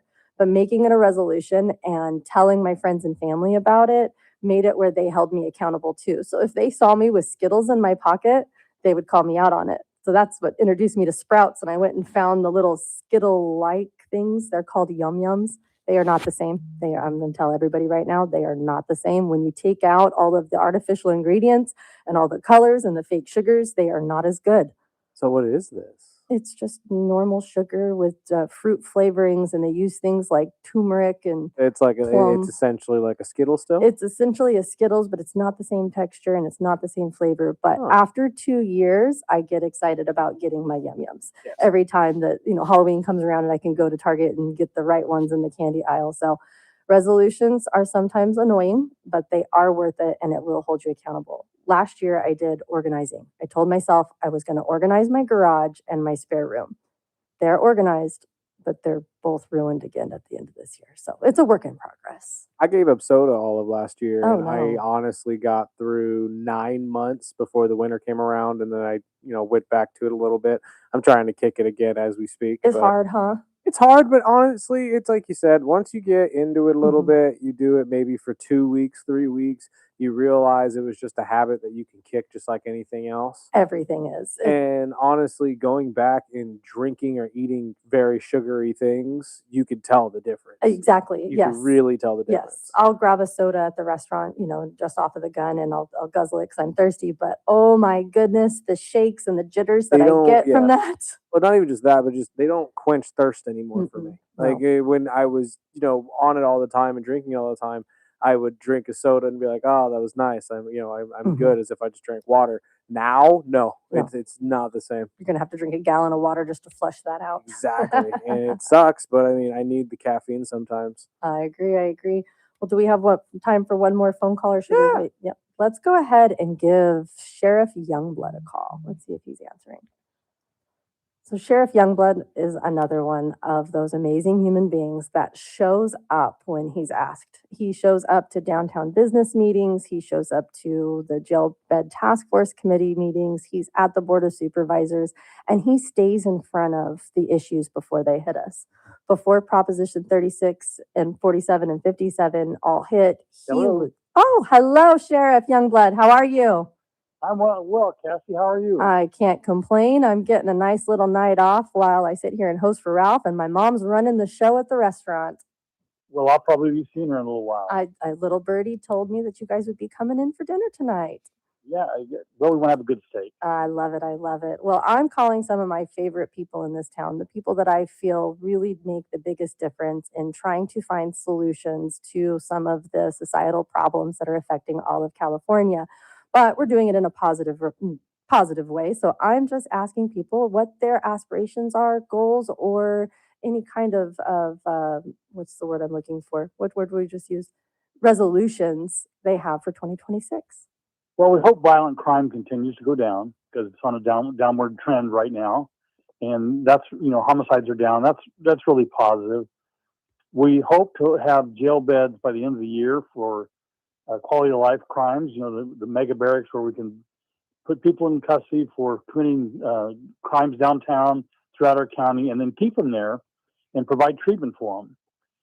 We did that prior to realignment, and we were very successful. And the state of California, in their infinite wisdom, decided that wasn't a good plan, and the rest is history. But we're going to try and get back to that because we know we were having success. Some of the people, you have to have carrot and you have to have stick. Mm-hmm. Some of the people we can't save. We know that. You know that. Mm-hmm. You run into them.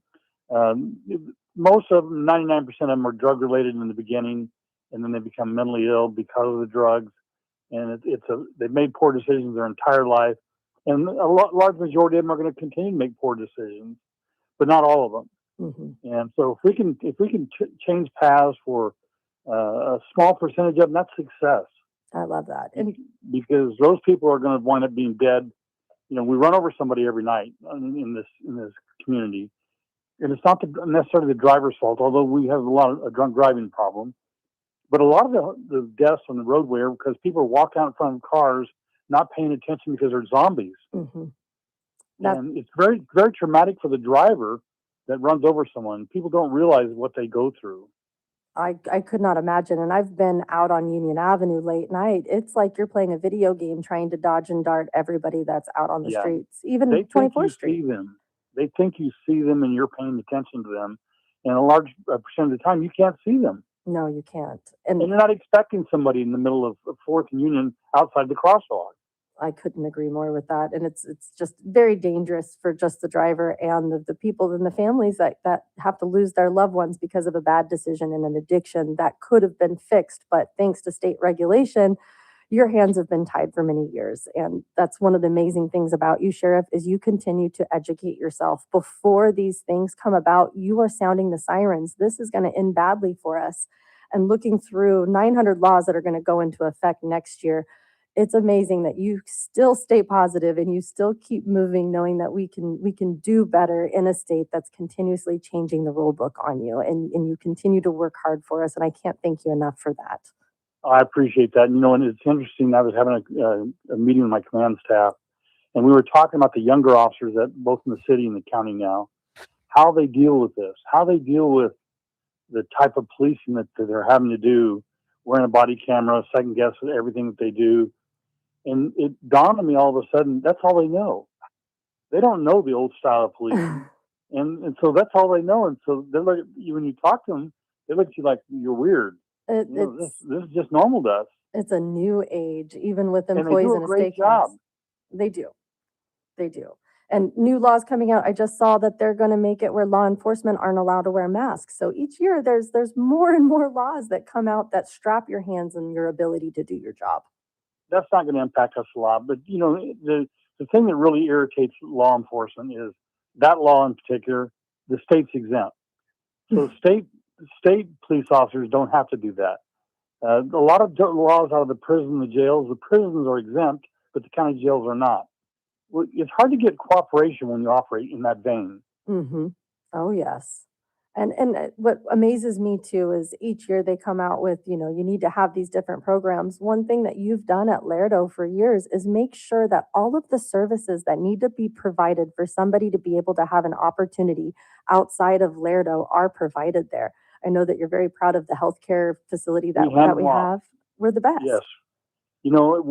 Prior to where we're at today, after realignment, we had programs at Lerdo. We had drug abuse, residential substance abuse treatment program.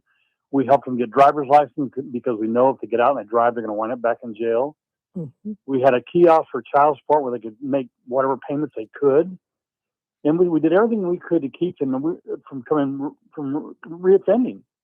And we were doing pretty well. You're not 100%, but you have a large percentage of them that never came back. That's what we're looking for. Because that's the way you lower your jail population, by keeping people from coming back. Exactly. And getting people to be productive members of society is what we all want, whether you be a sheriff or a community member. We want to see everybody have opportunity, and the state's just making it absolutely impossible. But this community is resilient, and I'm thankful for people like you that are always looking for new solutions and how we're going to survive this. We've got to stop giving them everything, because if you give it to them, they'll come. We have to teach them that when you go to work and you get a paycheck, that it feels good. It does. It does. And that's where we've missed the boat in the last 20 years. Mm-hmm. Do you see a good future for us in 2026, or do we still have quite the path in front of us? We still have a tough road ahead of us, but the light is at the end of the tunnel. Mm-hmm. The world's round, and it's coming back around. The pendulum swings heavy left and right. Somewhere in the middle is where we all live. Mm-hmm. And we all have think. To get there. We have to listen to each other instead of just talk to each other. And that's one thing I'm thankful for you too, is your ability to have grace for us business owners. Through the years, you've came to multiple meetings and you've had to watch us progress in learning where these problems started and how to be part of the solution. And each time that you've said, no, that's not going to work, you've been right. So I'll say it on air, Donnie, you have been right. And I'm glad to have you as a leader. So thank you so much for your time. And I'll see you tonight for dinner, darling. Have a great New Year. All right. Thank you, Sheriff Youngblood. All right, Cassie. Bye. God bless.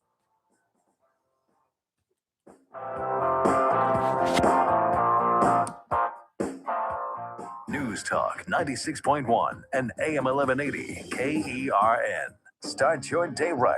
First Look with Scott Cox, 6 to 9 a.m. Hey, folks, Scott Cox here from the First Look program. I'm taking a well-deserved, not really, 4 days off. Have a great, safe, and sane New Year, all that stuff. Join us back here Monday, bright and early, 6 to 9 a.m. for a brand new edition of the First Look program. Right here at News Talk 96.1, streaming live on the internet at kernradio.com.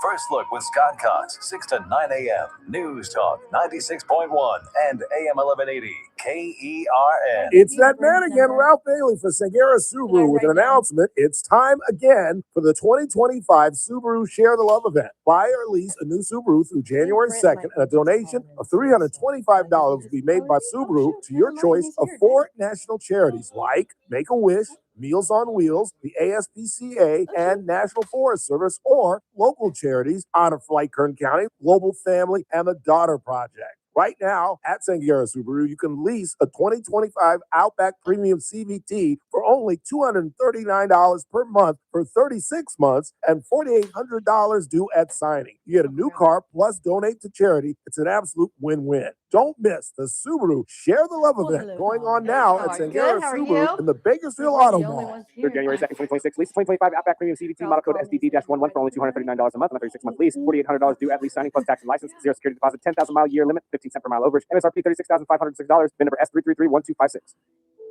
Real talent is defined by what people can do, not where they learn to do it. So by stopping at the education section of a resume, you might throw away the perfect hire. You might miss someone who has valuable skills to offer to help your business thrive right now and in the future. Because the truth is this: Skills First Hiring helps you see talent others miss, like more than 70 million stars, skilled through alternative routes. When you let their story unfold, you gain a competitive advantage, because hiring managers who start with skills are 60% more likely to find a successful hire. See the real person, complete. See what others miss. Hire skills first. Learn why it's a competitive advantage at tearthepaperceiling.org. Brought to you by Opportunity at Work and the Ad Council. Meet Paul Sheldon's client, Vance Furtado. Hi, my name is Vance Furtado, and I saw Paul Sheldon's advertising, and my wife and I were going to need to begin Medicare very soon, and we thought he would be a great guy to talk to. And we were not disappointed. He and his staff were excellent. They provided much needed guidance for us, and we would recommend Paul Sheldon and his agency to anyone desiring help when it comes to figuring out the confusing world of Medicare. Medicare can be so terribly confusing. That's why my wife and I were so glad that we went to Paul Sheldon. He and his staff were incredibly helpful to us. So I would recommend Paul and his agency to anyone. Thank you, Paul, for all the help that you provided, giving us an excellent sense and direction of how best to satisfy our needs when it comes to Medicare. When Medicare matters, our team has the answers. Team Paul Sheldon. 398-2298. You're listening to The Ralph Bailey Show. Catch me weekday morning 6 to 9 a.m. on First Look with Scott Cox, News Talk 96.1 and AM 1180 KERN.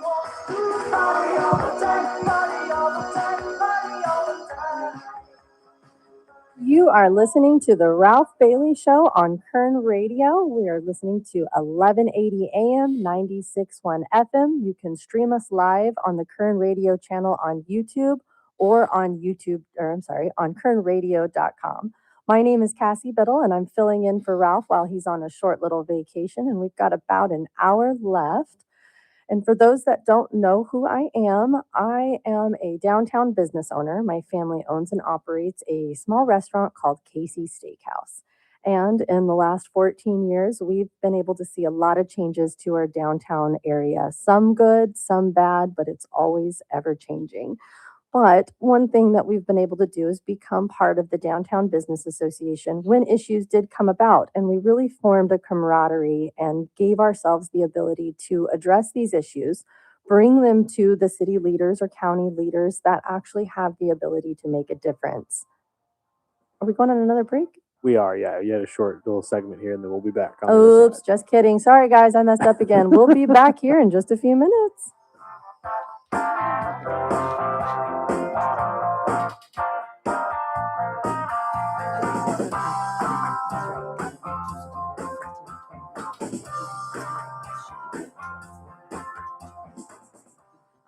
This is AM 1180 KERN. Green Acres. This is 96.1 FM. Bakersfield. Online at KERNradio.com.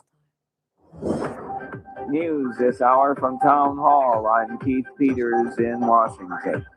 Some revelers might have to buckle down to celebrate New Year. Marching bands, floats, and thousands of spectators are bracing for a rare dose of New Year's Day rain with the prestigious Rose Parade in Southern California. Meanwhile, in New York City, hats and gloves are necessary for what could be the coldest midnight ball drop in many years. Predictions of rain for the 137th Rose Parade in Pasadena, California have grown all week. Organizers so far only making small changes. The tops will be up on the convertibles, carrying Grand Marshal Magic Johnson and other VIPs. I'm Lisa Dwyer. Most Americans don't think 2025 was a very good year, but they expect the year ahead to be much better. Correspondent Bernie Bennett reports. The latest Rasmussen Reports national telephone and online survey finds that just 5% of American adults rate 2025 as one of the best years ever. 14% think it was an excellent year, and 19% rate 2025 a good year. However, 38% of Americans give 2025 a poor rating.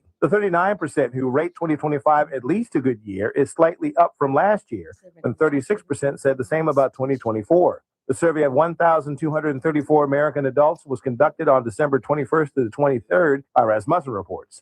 Bernie Bennett in Washington. Chief Justice John Roberts says that the Constitution remains a sturdy pillar for the country, a message that comes after a tumultuous year in the nation's judicial system with pivotal Supreme Court decisions on the horizon. Roberts released his annual letter to the judiciary on Wednesday and said the nation's founding documents remain firm and unshaken, a reference to a century-old quote from President Calvin Coolidge. On Wall Street, the Dow down by 303 points, the NASDAQ dropped 177. More at townhall.com. At Audion Hearing, our mission is simple: to make better hearing affordable for everyone. We're proud to offer high-quality, rechargeable hearing aids starting at just $98. Clear, comfortable, and ready to use right out of the box. And here's a study worth hearing. Research shows that wearing hearing aids can reduce your risk of dementia by up to 61%. Join over 1 million happy customers and hear the difference today by going to audionhearing.com. That's AUDIEN hearing.com. You ever wonder why Verizon charges twice as much as Pure Talk for the same basic service? Think it might have something to do with the fact that Verizon spends $12 billion a year on advertising and promotion? That's billion with a B? Yeah. Pure Talk doesn't spend that kind of money on commercials. That's why they can offer unlimited talk, text, and plenty of data on a blazing fast 5G network for just $25 a month. Save an additional 50% off your first month when you dial pound 250 and say the words micro. That's pound 250, micro.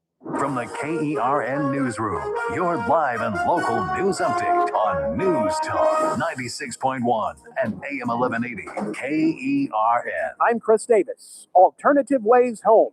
If you plan on drinking, you are being advised to get a DD. And if you can't in Bakersfield, DDI is offering free rides tonight. They say you will be able to find their number on their social media. Golden Empire Transit is offering free rides on their buses.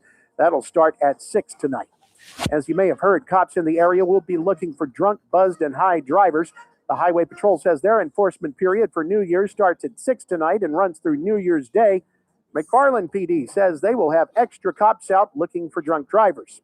The average price for gas in California, $4.22 per gallon of regular, says Gas Buddy. That's still the most expensive in the country. I'm Chris Davis in the KERN Newsroom with news every half hour and when it breaks on FM 96.1 and AM 1180 KERN. What do you think? This is the Army where you shoot them a mile away? You got to get up close like this. Little bing, you blow their brains all over your nice Ivy League suit. It's the Ralph Bailey Show on News Talk 96.1 and AM 1180 KERN.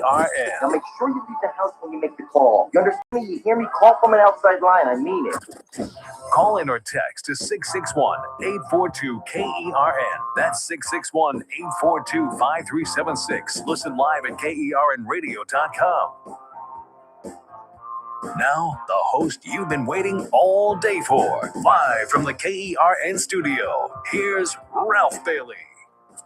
Well, you're going to be waiting a few more days for him. You are listening to the Ralph Bailey Show on Kern Radio, 1180 AM, 96.1 FM. My name is Cassie Bittle as I fill in for Ralph on his short little vacation. the wonderful man has given me the ability to bring on some of my friends and people that I work with within the city that are trying to make Bakersfield a better place. And I feel like 2026 is going to be one of those years where all of our puzzle pieces start to fall together and we start to really make some headwaves. So we've already got to speak to Sheriff Youngblood and Mayor Karen Go, and I am very, very proud to bring on one of my friends, Officer Brent Stratton, who works with downtown businesses to make Bakersfield a safe, productive, and welcoming place. Thank you for joining us today, Mr. Stratton. Thank you for having me. No, thank you. So you also sit on the Jail Bed Task Force Committee. What else do you do within the city of Bakersfield? Yeah, so there's quite a few things. I'm one of our assistant police chiefs, and we have our department split into 3 different divisions. So I oversee our training division, our performance and analysis division, as well as our community engagement division. And then I volunteer with a variety of different nonprofits around town. Some that are close to my heart are the Police Activities League, as well as Youth Connection and Global Family, and a variety of others. And so there's just always trying to find ways to be involved and engaged in our city. I'm born and raised here, and I believe in our city and the people that are here. So anything I can do to help try to make things just a little bit better, I'm always in for. I have been super impressed with the BPD and their community engagement this last year. Not only has Naomi and Officer Nicole Anderberg Mhm. come once a month to meet with business owners, whether it be 10 people or 50 people. You have been out in the community making sure that we are knowledgeable and engaged with and feeling like the city is moving forward. So whatever you guys are doing in the community engagement has been absolutely phenomenal. Thanks for saying that. One of the areas I think our department has not always done the best at is just telling our story, whether we've screwed something up and we need to own up to it, or what are the things that we're working on, or being able to give a little bit of perspective, some context to some nuanced issues that are there. Policing in general in our department has not always been the best at trying to figure out how to communicate and tell our story. And so that's something that over the last several years that our department has really tried to do better at. Whether, like I said, it's owning up to things or building relationships one way or another, just getting out and being able to communicate a little bit better. So we've definitely been more intentional about that, more purposeful. So I'm glad to hear you that it feels that way on your Oh, end. yes. Your business community definitely notices. And in our meetings, we've seen the temperature in the room come down from being very angry and not having answers to having the data and having people there to explain to us in a layman's terms of how this works. And I feel that the more education that we have as a business community, the more pride that we have in being part of these organizations and really working with our law enforcement. Again, thanks for saying that too. I think that some of the things that have changed over the last couple of years is that the PSVS has allowed us to have additional staff with additional people, so we have more capacity to be able to go out and spend some time engaging. We've made that a priority. Our performance and analysis division and the crime analysts that are there have really helped us to improve data and how we tell our story as well, and being able to come from a data-centered approach.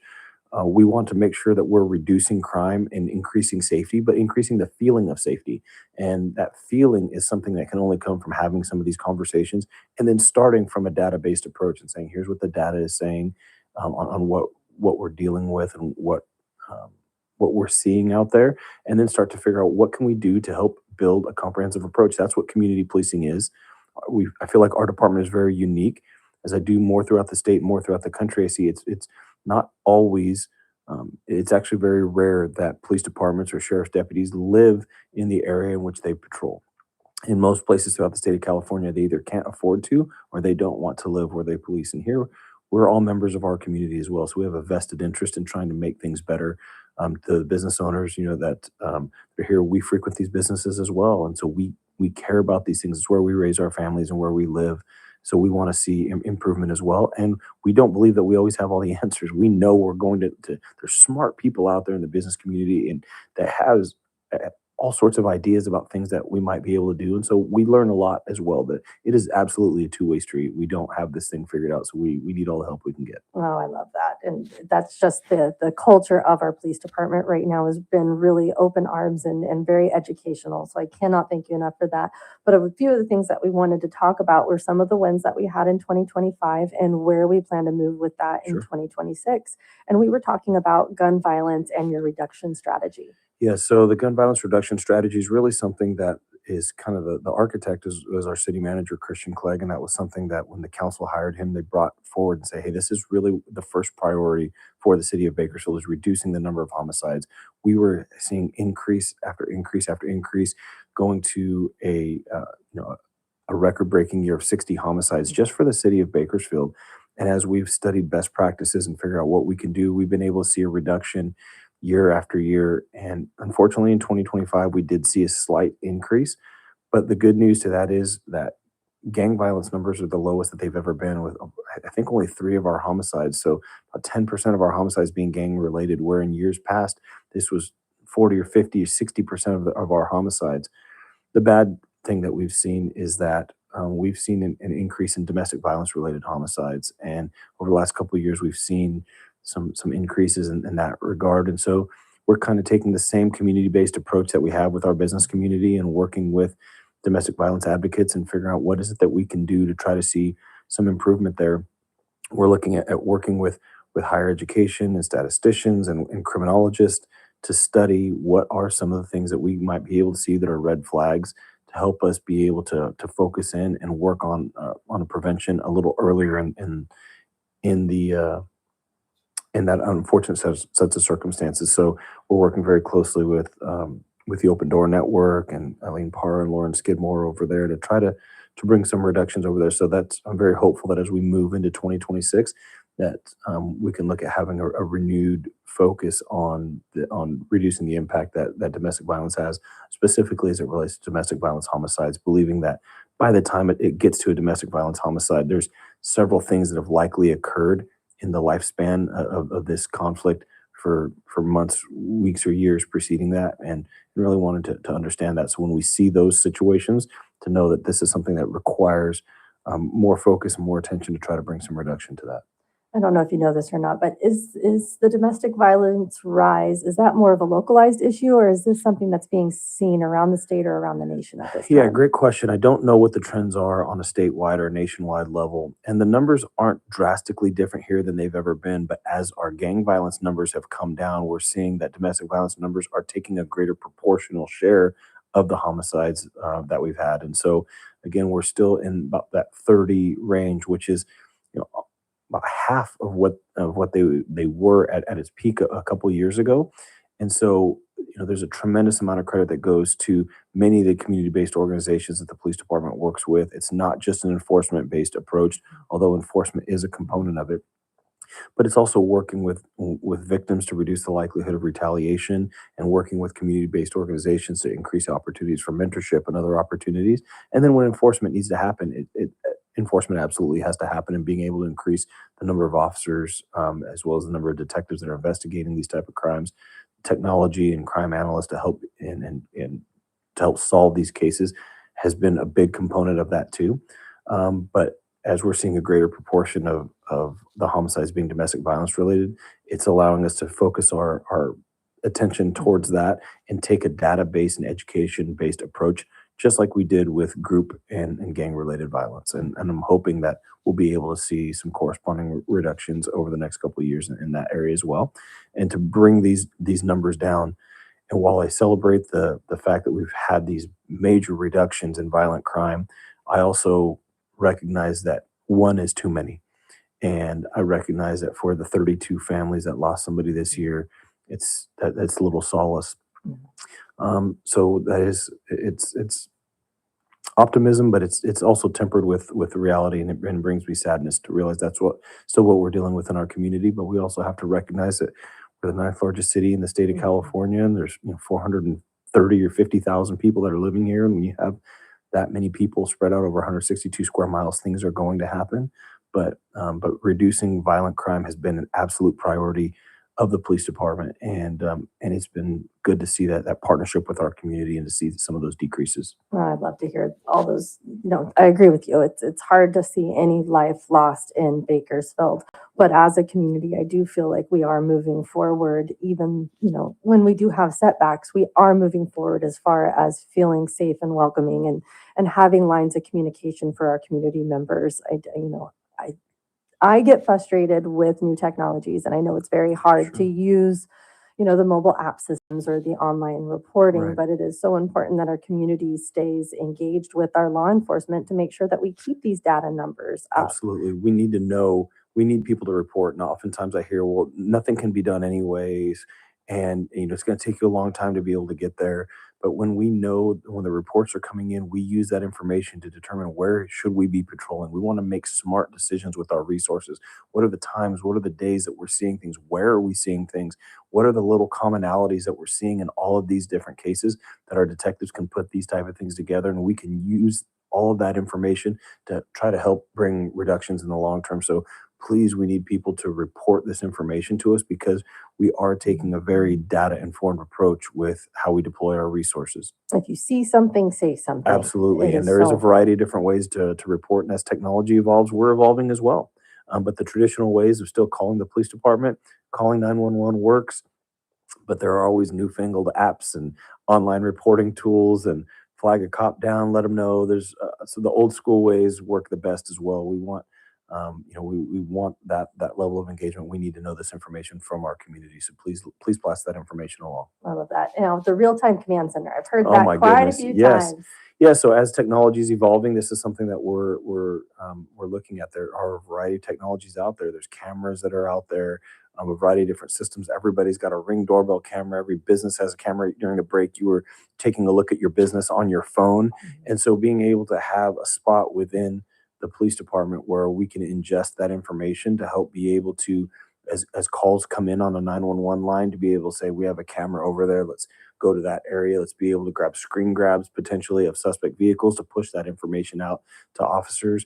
Looking in the future, and we see drone technologies, being able to leverage that and utilize that to help be able to provide for public safety is going to be an important piece of the puzzle for us. So technology is evolving so rapidly, and this is an area where we're trying to evolve as well, and we're trying to leverage all of these technologies that are coming into a singular location for us to help be able to provide for the safety and security of our community, specifically by focusing on those who are committing crimes and being able to apprehend them, hopefully in a real time manner.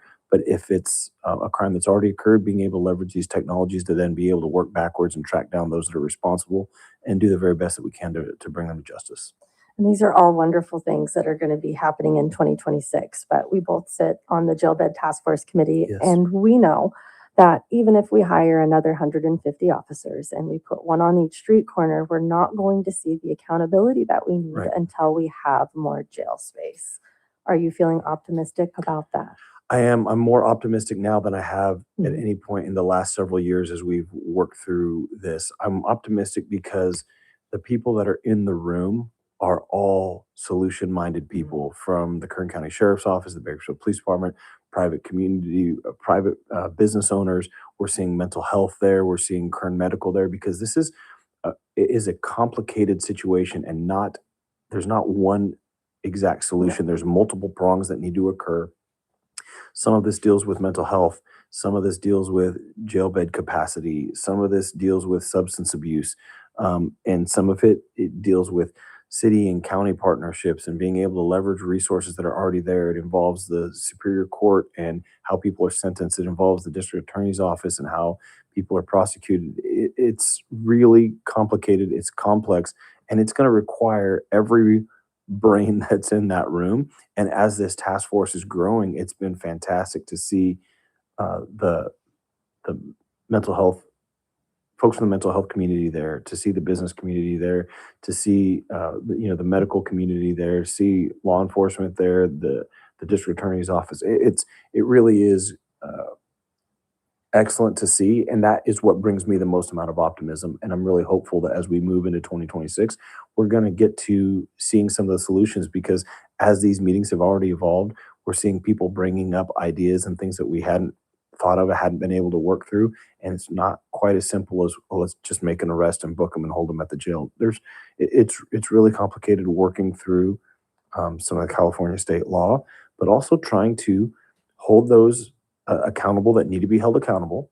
But even upon the accountability piece, some of these folks are people that need services, they need treatment. Working with current health systems and being able to get people into medical care and ongoing medical care, mental health care, substance abuse care to reduce the likelihood that they're going to come back, but also still maintaining the accountability piece. It's complex and complicated, but I feel that we're getting the right people in the room to help be able to work through this. And that's how I kind of felt too. It was a little bit eye-opening for me to look around the room, and each time we brought up a service or something that would be good to be utilized, we could provide that. We can do that. We have funding for that. We heard a lot of yeses, and to me, I think that Proposition 36 was the glue that we needed to be able to bring all of these services together to get people out of the recidivism of homelessness and addiction and trauma. And in the next generation of having to live through some of these things we've watched our generations live through. For sure. I think that our approach has been siloed, and I think making sure that we are collaborative and that we're attacking this as a community with everybody who's involved and being able to everybody take a piece of this and start to work through the issues that we have and be able to find some solutions that are done in a manner that's procedurally just and making sure that it's fair, that it's legal, that it's ethical, that it has the interest of victims in mind, that it has accountability in mind, but also recognizing that many of the crimes that we're talking about, these are not crimes of violence that we're talking about. Violent criminals are still going away. These are some of the quality of life related crimes where just the reality is people are not going to go to jail for a long time. Some of these people are having issues that they're going to have to work through. This is not a lock them up and throw away the key approach at all. This is an initial accountability piece. Let's help to get people clean. Let's help to get some mental health care. Let's get them back on their feet. Let's get them leading productive lives so that way they're not coming back in contact with the police department, the sheriff's department, not having to go to jail. But business owners aren't having to deal with the same people that are there every day. And when they're being arrested 7, 10, 15 times a month, that's what we don't need to see anymore. It's a tremendous drain on our resources. We're learning from the hospitals that some of these people are clogging up emergency rooms. They're clogging up ambulances, which are creating a variety of different downstream effect issues that the entirety of our system is being clogged up. And so if we can work through some of those issues, I think it has the ability to make everything else run a little more effectively and more efficiently in our city. Oh, I love that. Bakersfield is a very unique place and it sits inside Kern County, which is the most beautiful place in Kern County or in California, if you ask me. And it's I think it's the heart. It's the heart of California. It is the heart. Some people say it's an armpit, but no, it's the heart. We It's the smell heart of like California. roses and pine cones and sunshine. That's what I think. No, but it's been nice to watch the different agencies work together, and nobody wants to step on each other's toes. And the last thing that we want to do is waste taxpayer funding. Correct. So being able to find ways to work together to get these programs and services to the people and the families that need it, and then to change their lives and to change our communities' lives.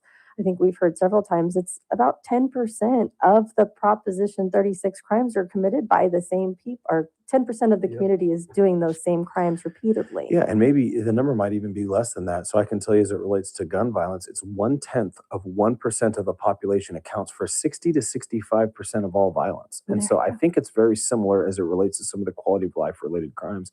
It's a small percentage of people that are creating and wreaking havoc within our city. And these are things that we can do something about. So we initially was focusing on getting our staffing and growing our impact unit and getting enough officers to be able to be there and be responsive. And it took several years to get to the spot where we could get there in a timely manner to try to solve the problem. I know you and I have spoken a lot throughout the years of you guys don't show up and it takes forever to get here. And as we've really worked on reducing our response times, we're getting here.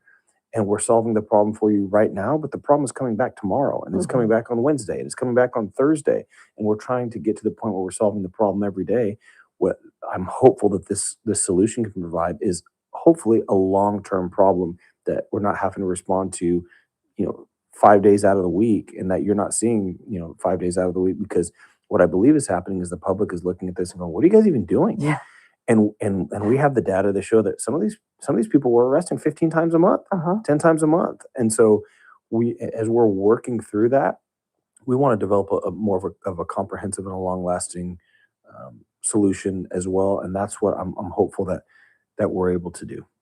And Officer Stratton's been around for several years through all of this with us. And 5 years ago, I wasn't as easy to deal with. And he's right. I would be calling saying, "What are you guys doing?" And it wasn't until I educated myself to the multifaceted approach to which we finally got to now. We are at full complement with our officers, but that doesn't mean that we're in a safe place now. We need to keep working at getting our numbers up and keeping our data there to be able to make sure we have what we need for our community. I can't thank you enough for your time that you spent with us here today, Brent. Thank you for having me. All right. Anytime you want me, I'm around. Awesome. Thank you so much. All right, we're going to take a short break and we will be back to the Ralph Bailey Show. Did we miss anything? Because we can do another. News Talk 96.1 and AM 1180 KERN. The JR Show, weekdays at 2 p.m. Oh, our favorite DUI gal got to spend her birthday in jail, and I couldn't be even more excited. Miss Madison Williams, I hope you enjoyed your birthday in jail. I hope you enjoyed Christmas in jail. And I truly do hope, like you have claimed, to have found God. Please, please get some help. Weekdays at 2 p.m. News Talk 96.1 and AM 1180 KERN. Attention, Medicare beneficiaries here in Kern County. If you are eligible for Medicare and looking for a doctor who listens and cares about you with minimal wait times and prompt referral authorizations, it's time you learned about QualCare IPA. QualCare IPA contracts with most Medicare Advantage health plans and provides you with access to a large network of outstanding doctors and quality hospitals right here in Kern County. Medicare Advantage health plans go beyond original Medicare benefits coverage, and understanding these coverage differences may be confusing. Call us today at 661-554-4544. Let us help you understand your healthcare options for 2025. Call today, 661-554-4544. That's 661-554-4544. Get the information you need and the coverage you deserve. For accommodations of persons with special needs at meetings, call 661-554-4544, TTY 711. Must qualify for enrollment. Results may vary. Attention. Have you racked up $10,000 or more in credit card debt? Are you barely getting by making minimum payments? With credit card debt reaching all-time highs, National Debt Relief is notifying consumers about significant debt relief options currently being made available to help those with overwhelming credit card debt. These options may reduce a large portion of credit card debt for those who qualify. You don't need to declare bankruptcy or take out a consolidation loan, and you may only have to pay back a fraction of what you owe, even if you have bad credit. National Debt Relief has already reduced the credit card debt for more than 550,000 consumers, so don't wait. If you owe $10,000, $20,000, or even $100,000 in credit card debt, you can now take advantage of this financial debt relief as the cost of living continues to skyrocket. To check what debt reduction you may qualify for, call 800-690-6464. That's 800-690-6464. Again, that's 800-690-6464. I'm JR Flores. Catch my show, The JR Show, weekdays at 2 p.m. Now, back to the Ralph Bailey Show on News Talk 96.1 and AM 1180.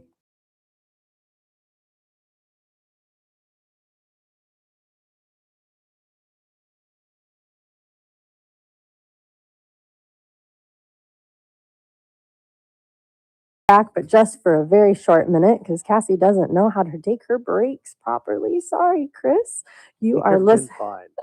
You are listening to the Ralph Bailey Show on 1180 AM and 96.1 FM. Ralph is on a short little break, and I have had the honor of bringing on some of the people I feel help make this city move and shake, and especially into 2026, because I do have faith that our community is going to continue to be resilient, it's going to be successful, and we are going to continue to be the warm and welcoming place that we all like to call Bakersfield home. So we're going to go on one more short break. I apologize for that, and then we will be back in just a few minutes. You're listening to The Ralph Bailey Show.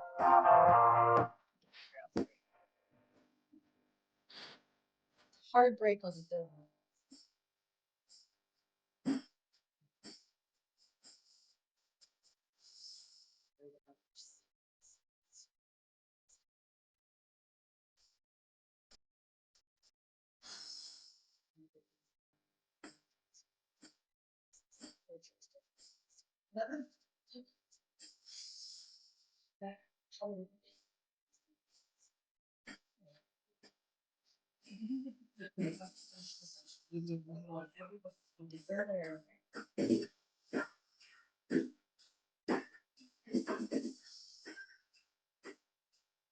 News Talk 96.1 and AM 1180 KERN.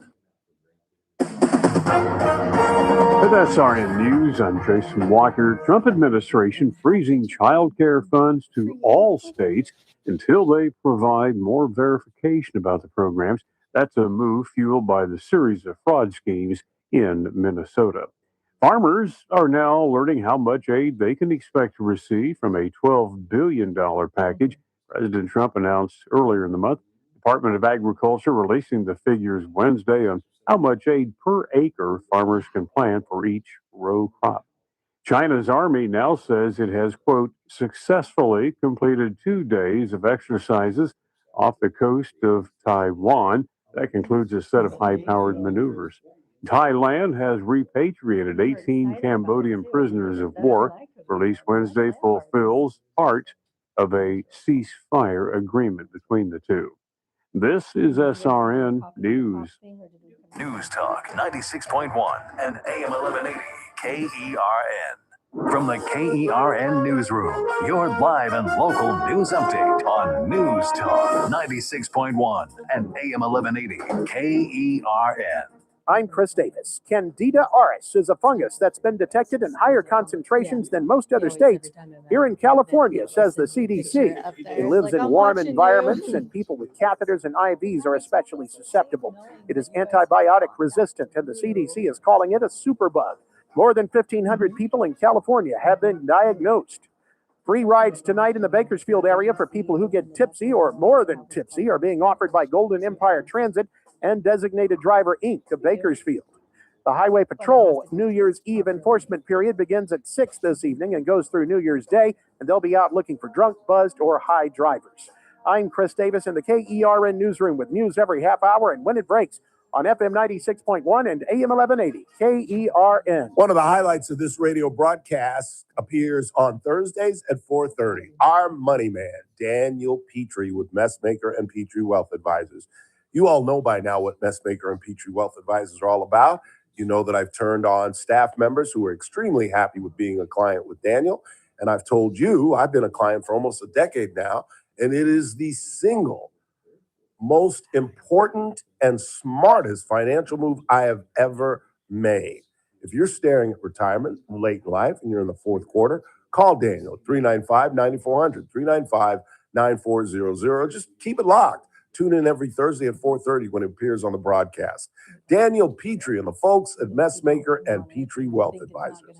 This broadcast is for informational purposes only. Does not constitute a solicitation or offer to buy or sell any security, future, option, or other financial instrument, or to offer or provide any investment advisory or other services to any person in any jurisdiction by Daniel Petrie or NPWA Inc., DBA Messmaker and Petrie Wealth Advisors. Any views expressed in this broadcast by us are prepared based upon the information available to us at the time, and we are under no obligation to update our views. Start your day right. First Look with Scott Cox, 6 to 9 a.m. Hey folks, Scott Cox here from the First Look program. I'm taking a well-deserved and really 4 days off. Have a great, safe, and sane New Year, all that stuff. Join us back here Monday, bright and early, 6 to 9 a.m. for a brand new edition of the First Look program. Right here at News Talk 96.1, streaming live on the internet at kernradio.com. First Look with Scott Cox, 6 to 9 a.m. News Talk 96.1 and AM 1180 KERN. The Charlie Kirk Show, weekdays at 6 p.m. on News Talk 96.1 and AM 1180 KERN. Now, back to the Ralph Bailey Show.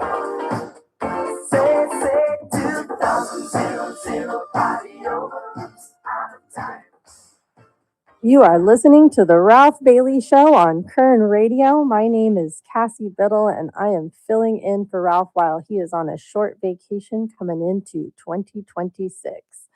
Ralph has given me an amazing opportunity to be able to bring on different people throughout the community that I feel have really made a difference in 2025. And I've been interested to hear what they plan to do in 2026 to keep up all of these great efforts. And I've been blessed to have Officer Brent Stratton with us for the last 15, 20 minutes, and he has graced us with just a little bit more of his time to go through some of the things in Bakersfield that make it so wonderful and some of the issues that they're going to have to address coming into 2026. So thank you for staying with us, Officer. Yeah, thanks for having me. We were just talking on the break about certain things like open air venues. Yes. That's something that's a topic of discussion. It's one of the things that causes me concern for our community is public venues, specifically open air public venue stuff. Right? As our city is growing, some of the things that brings life to it is downtown festivals and parades and all the great stuff that, marathons and concerts, all the stuff that makes a city a community, the things that we all enjoy and love doing.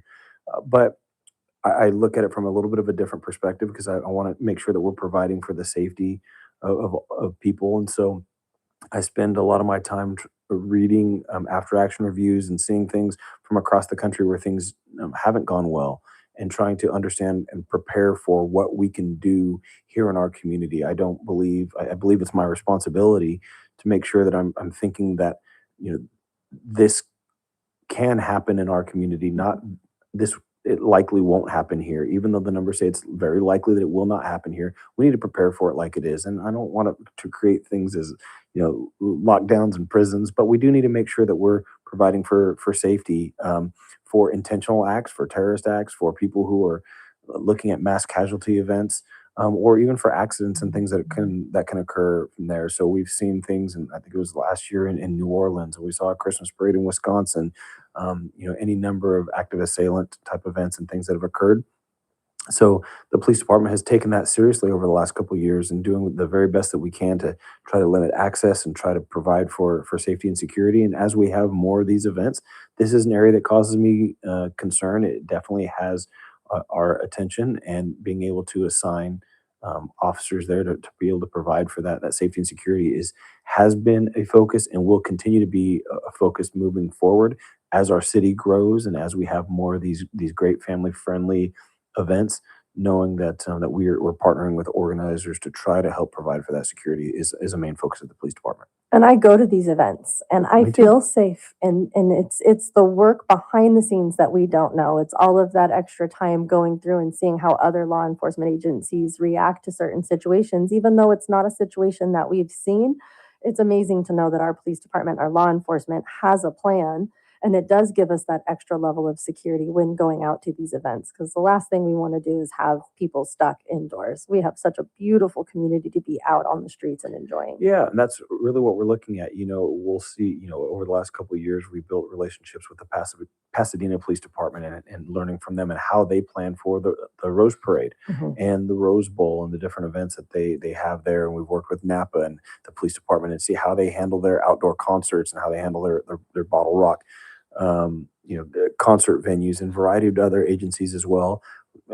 Partnering up with the law enforcement agencies in LA as they start to prepare a couple of years out for the Olympics, and as the Super Bowl is coming up to Northern California, as the World Cup and FIFA is coming here. These are things that police departments all throughout the state are really looking at.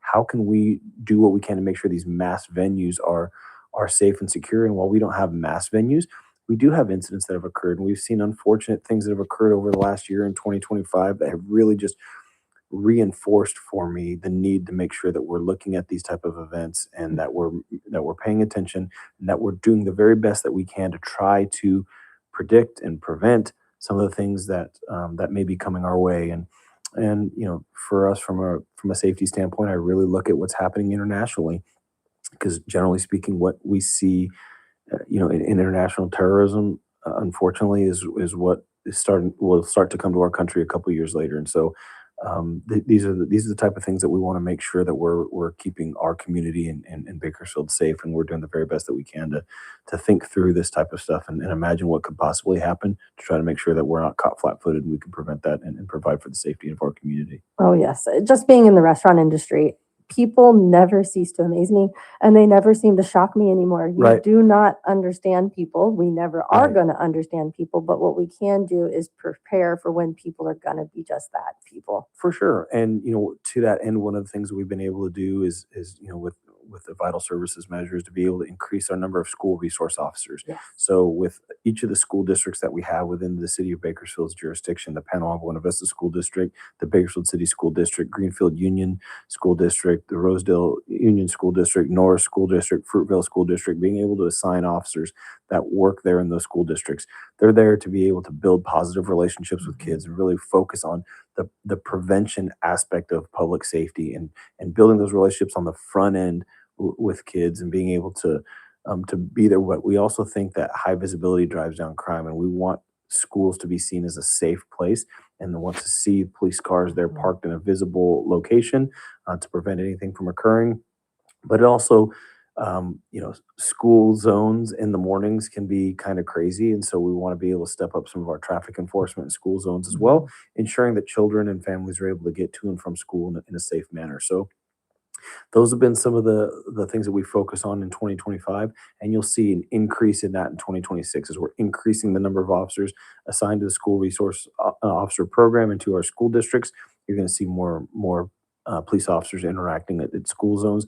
You're going to see more traffic enforcement around school zones in an attempt to try to slow people down and making sure that we're staying safe in school zones as well. So those are some of the other areas that we're working towards showing some increases in 2026. I love that, because at a time where most cities are scaling back their police presence and thinking about how they do this, we're really putting them out there more and getting the communication there for when they're younger to when they're older, knowing that the police are here to be your friends. They're not here to hurt anybody. They're here for us. That's our real hope. And through our gun violence reduction strategy, going back to that, we see that, the data tells us that many of the offenders are really going to have problems in that 18 to 24 age range.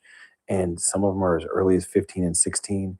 And so if we really want to be building relationships and the intervention and prevention related work, we really need to be building those relationships at 10, 11, 12, and 13, and showing that there's another way, and being able to see positive interaction and help being able to try to move the needle on that. And so that's really where a big portion of our focus is. And hopefully driving some of our children to look at a career in law enforcement. That's our hope too, is that they can see public service and how can you serve, how can you make somebody better. And we never, focus that you want to have to come be a police officer. We talk to them about you can serve in whatever role it is that you're doing, whatever you're doing in our community. You have the ability to serve others. You have the ability to make people better. You have the ability to make the people around you better. And that's the message we want to hear, and that you can do that as a business owner. You can do that as a nurse. You can do that as a doctor, as a teacher, as a police officer, even as a fireman, even though I try not to push too many people towards the fire side, but towards the fire to public safety stuff. And I'm also really excited about the partnership with the fire department. I believe that the integration of policing and fire is an integral piece of where we have been and where we need to be moving forward on a national level. In critical incidents, you're seeing fire being introduced by offenders, and so being able to have a closer relationship with police and fire, and we've seen that closer integration, and there's more to come. We've got a fantastic working relationship with the fire department. I can't say enough good things about the Bakersfield Fire Department as well, their fire chief and their command as well, and working with our executive command at being able to help try to make sure that both agencies are working together. And I'm really excited about what that relationship has become over the past several years and where it's really going as far as increasing our efficiencies and our effectiveness to be able to better serve our city. I've noticed a major difference in the level of professionalism amongst the police department and the fire department when engaging with the public. So I have it in my mind that you've had a huge part in that, and I love the training that's going on, because we have seen a major difference in the years of how they respond to us, how we communicate with them, and how they educate us on the issues. And so I'm very proud of our police department and the work that they do with other organizations. Thank you. I can't say enough good things about the people that are there. Good people. If you get a chance to come across one of our officers, try to find a way to engage them. Sometimes they're a little standoffish, but if you can get to talking with them, I think you'll be impressed with the character of the people that are there and the work that they're trying to do and the job that they're trying to do. They're young men and young women who are idealistic. They're here because they want to try to help make our city better. And it's my hope that they're able to communicate that. I want them to listen. I want them to hear. I want them to be able to communicate. I want them to be able to communicate respectfully, kindly, but also to be firm. to be fair and to enforce when they need to. But that's really a small percentage of the time. That to look for ways to be able to engage and to be able to proactively solve people's problems and to try to make somebody better every day. I love that. Now, for the listeners that don't know, if you are ever intrigued or want to know how all of this works, you can do ride-alongs with our local Yes. police officers.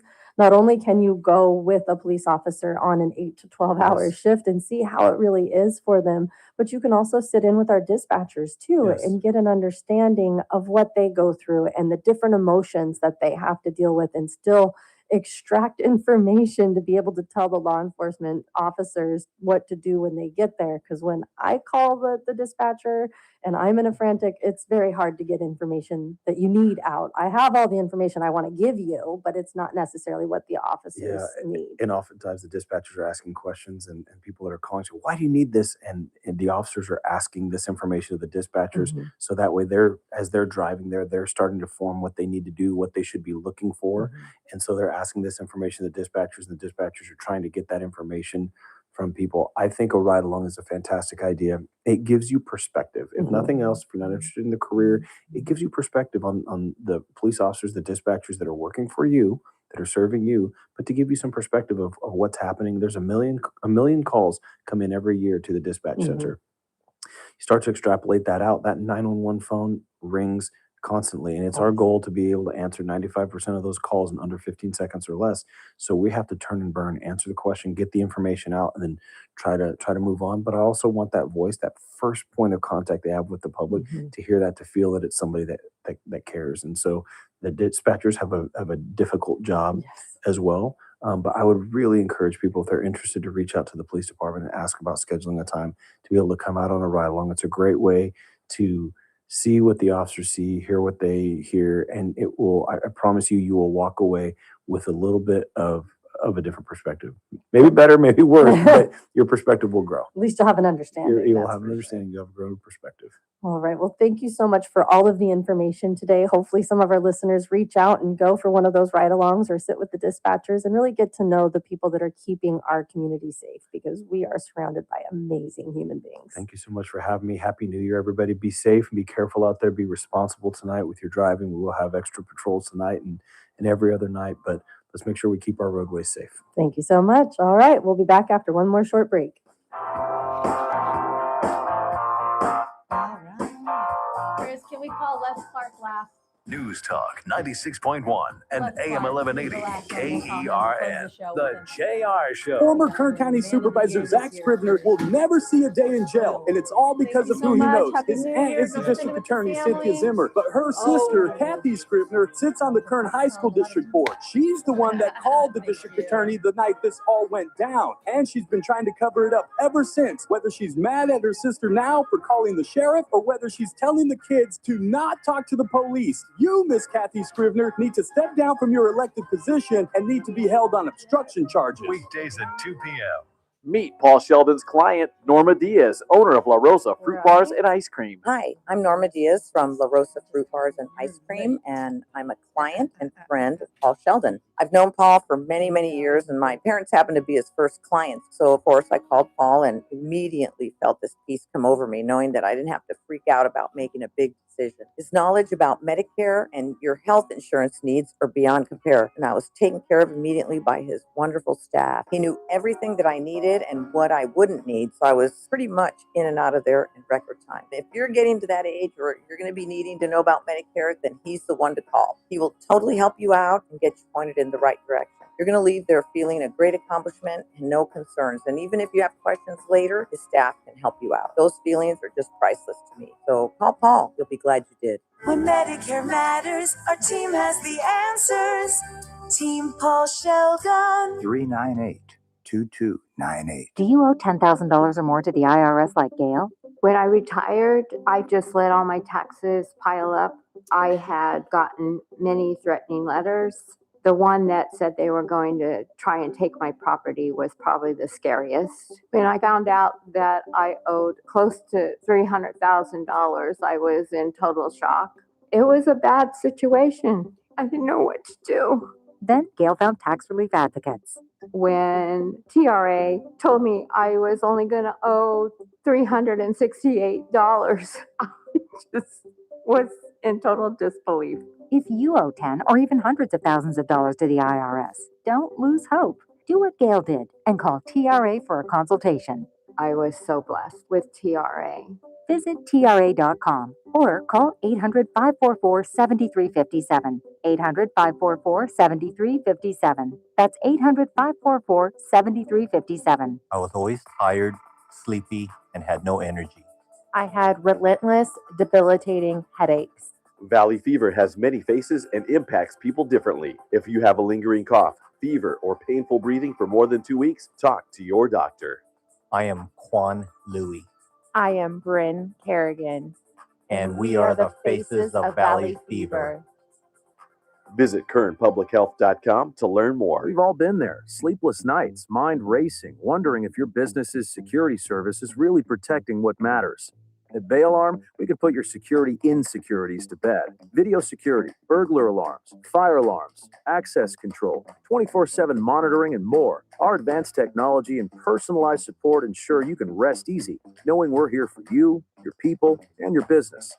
Visit bayalarm.com to talk to a local security expert. Bay Alarm, we got you. The Armstrong and Getty Show, weekdays noon to 2 on News Talk 96.1 and AM 1180 KERN. Now, back to the Ralph Bailey Show.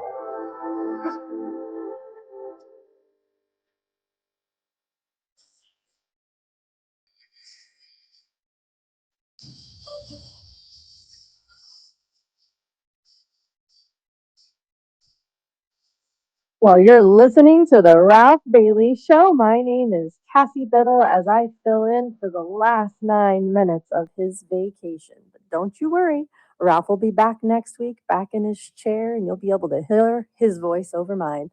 Well, my mom is all alone at the restaurant manning the house. So if you're looking for something to do tonight, Casey Steakhouse will be open.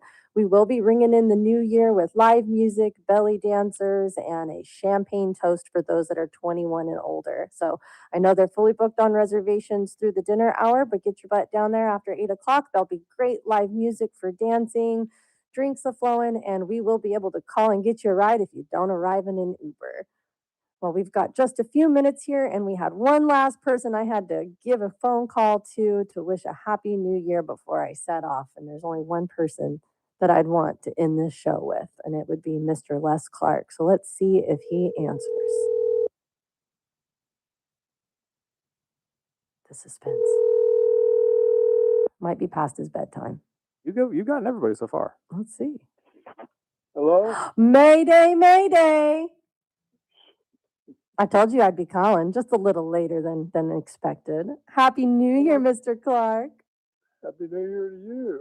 Man, has it been a big year for you, hasn't it, Mr. Man of the Year? Well, I've been lucky. Well, how many years of service in the oil industry have you given us? I started in the oil patch in the late 50s, early 60s.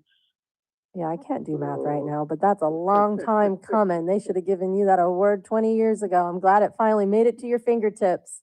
Well, I appreciate it. It's like us oil field guys, it takes us a pretty long time to catch on. Well, with all of that experience in the oil field industry, what do you see for us in 2026? Do you have any hopes, goals, aspirations? Well, I always have. I'm always positive. But it's still going to be a tough trail. I mean, there was some hard work that was, it took place, the legislation. With the legislation, as far as, a couple of bills that were passed, to be able to drill 2,000 wells, and I'm very appreciative of that. But with that, there's some minor things, not minor, but there's things that need to be considered. That's Newsom's proposal for 2,000, and it's my understanding for every well you drill, you got to band it too. Oh, that's one thing, and then the other thing is that there's still no. I don't know. His folks that work for him at the state level, whether it be the Air Resources Board Cal Jam or the Water Board, they're going about, on about business like, so what? That type of deal. So, I mean, that's another hurdle we'll have to jump. But I appreciate what's been done so far. I'm positive with that. Well, it wouldn't be the state of California if they didn't put hurdles for us to jump over, would it?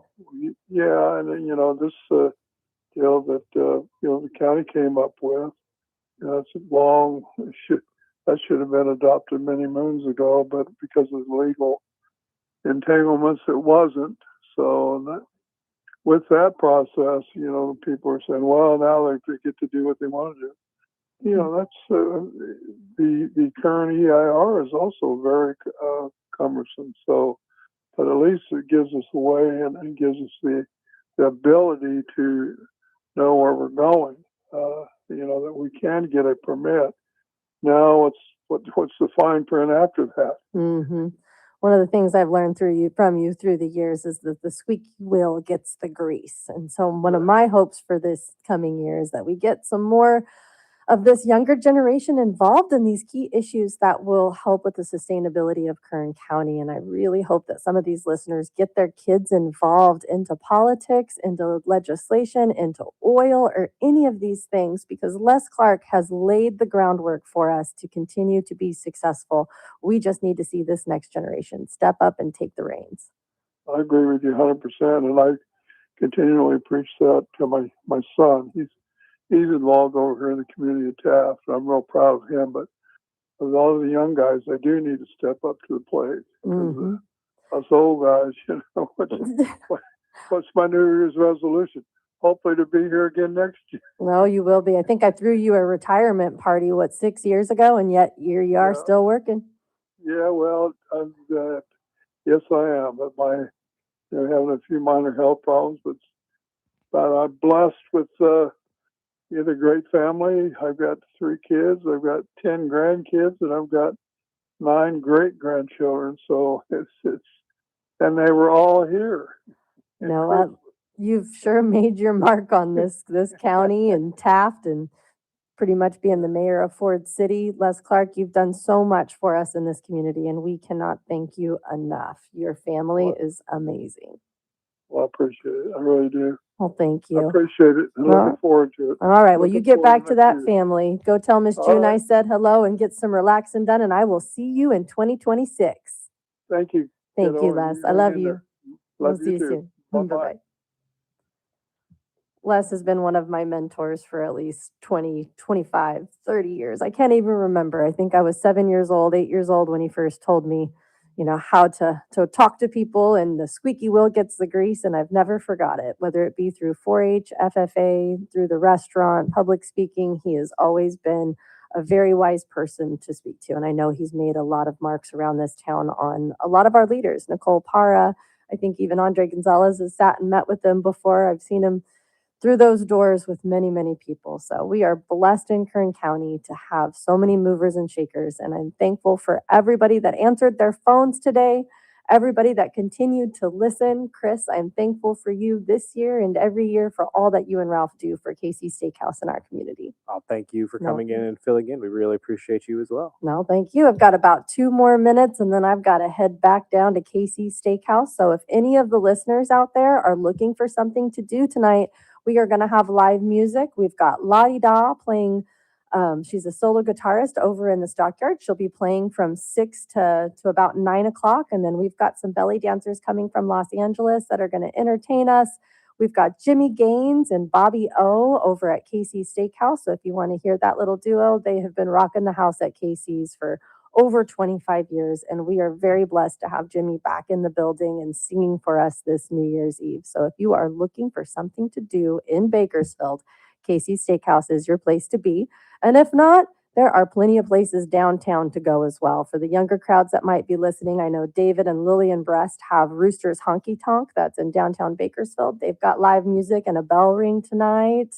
We've got Sandrini's and the Alley Cat. There are so many different places to travel in downtown Bakersfield and to support a local small business.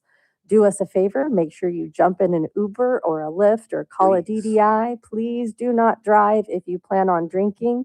And for all those designated drivers tonight, thank you for the service that you do. It is not easy to deal with drunks at 1 o'clock in the morning. I'll tell you about it next time I'm on air. Well, you have been listening to the Ralph Bailey Show. And just to reiterate one more time, my name was Cassie Bittle, and it has been an honor to be able to sit with you and talk with you and have a blessed new year. We'll see you in 2026.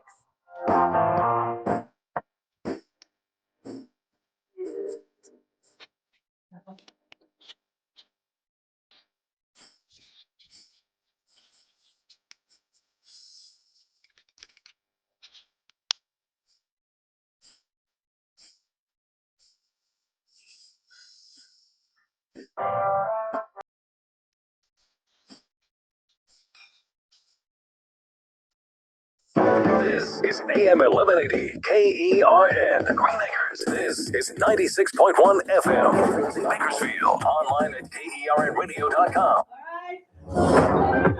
News this hour from Town Hall. I'm Jason Walker. President Trump issuing the first vetoes of his second term. Here's Lisa Dwyer. Water pipeline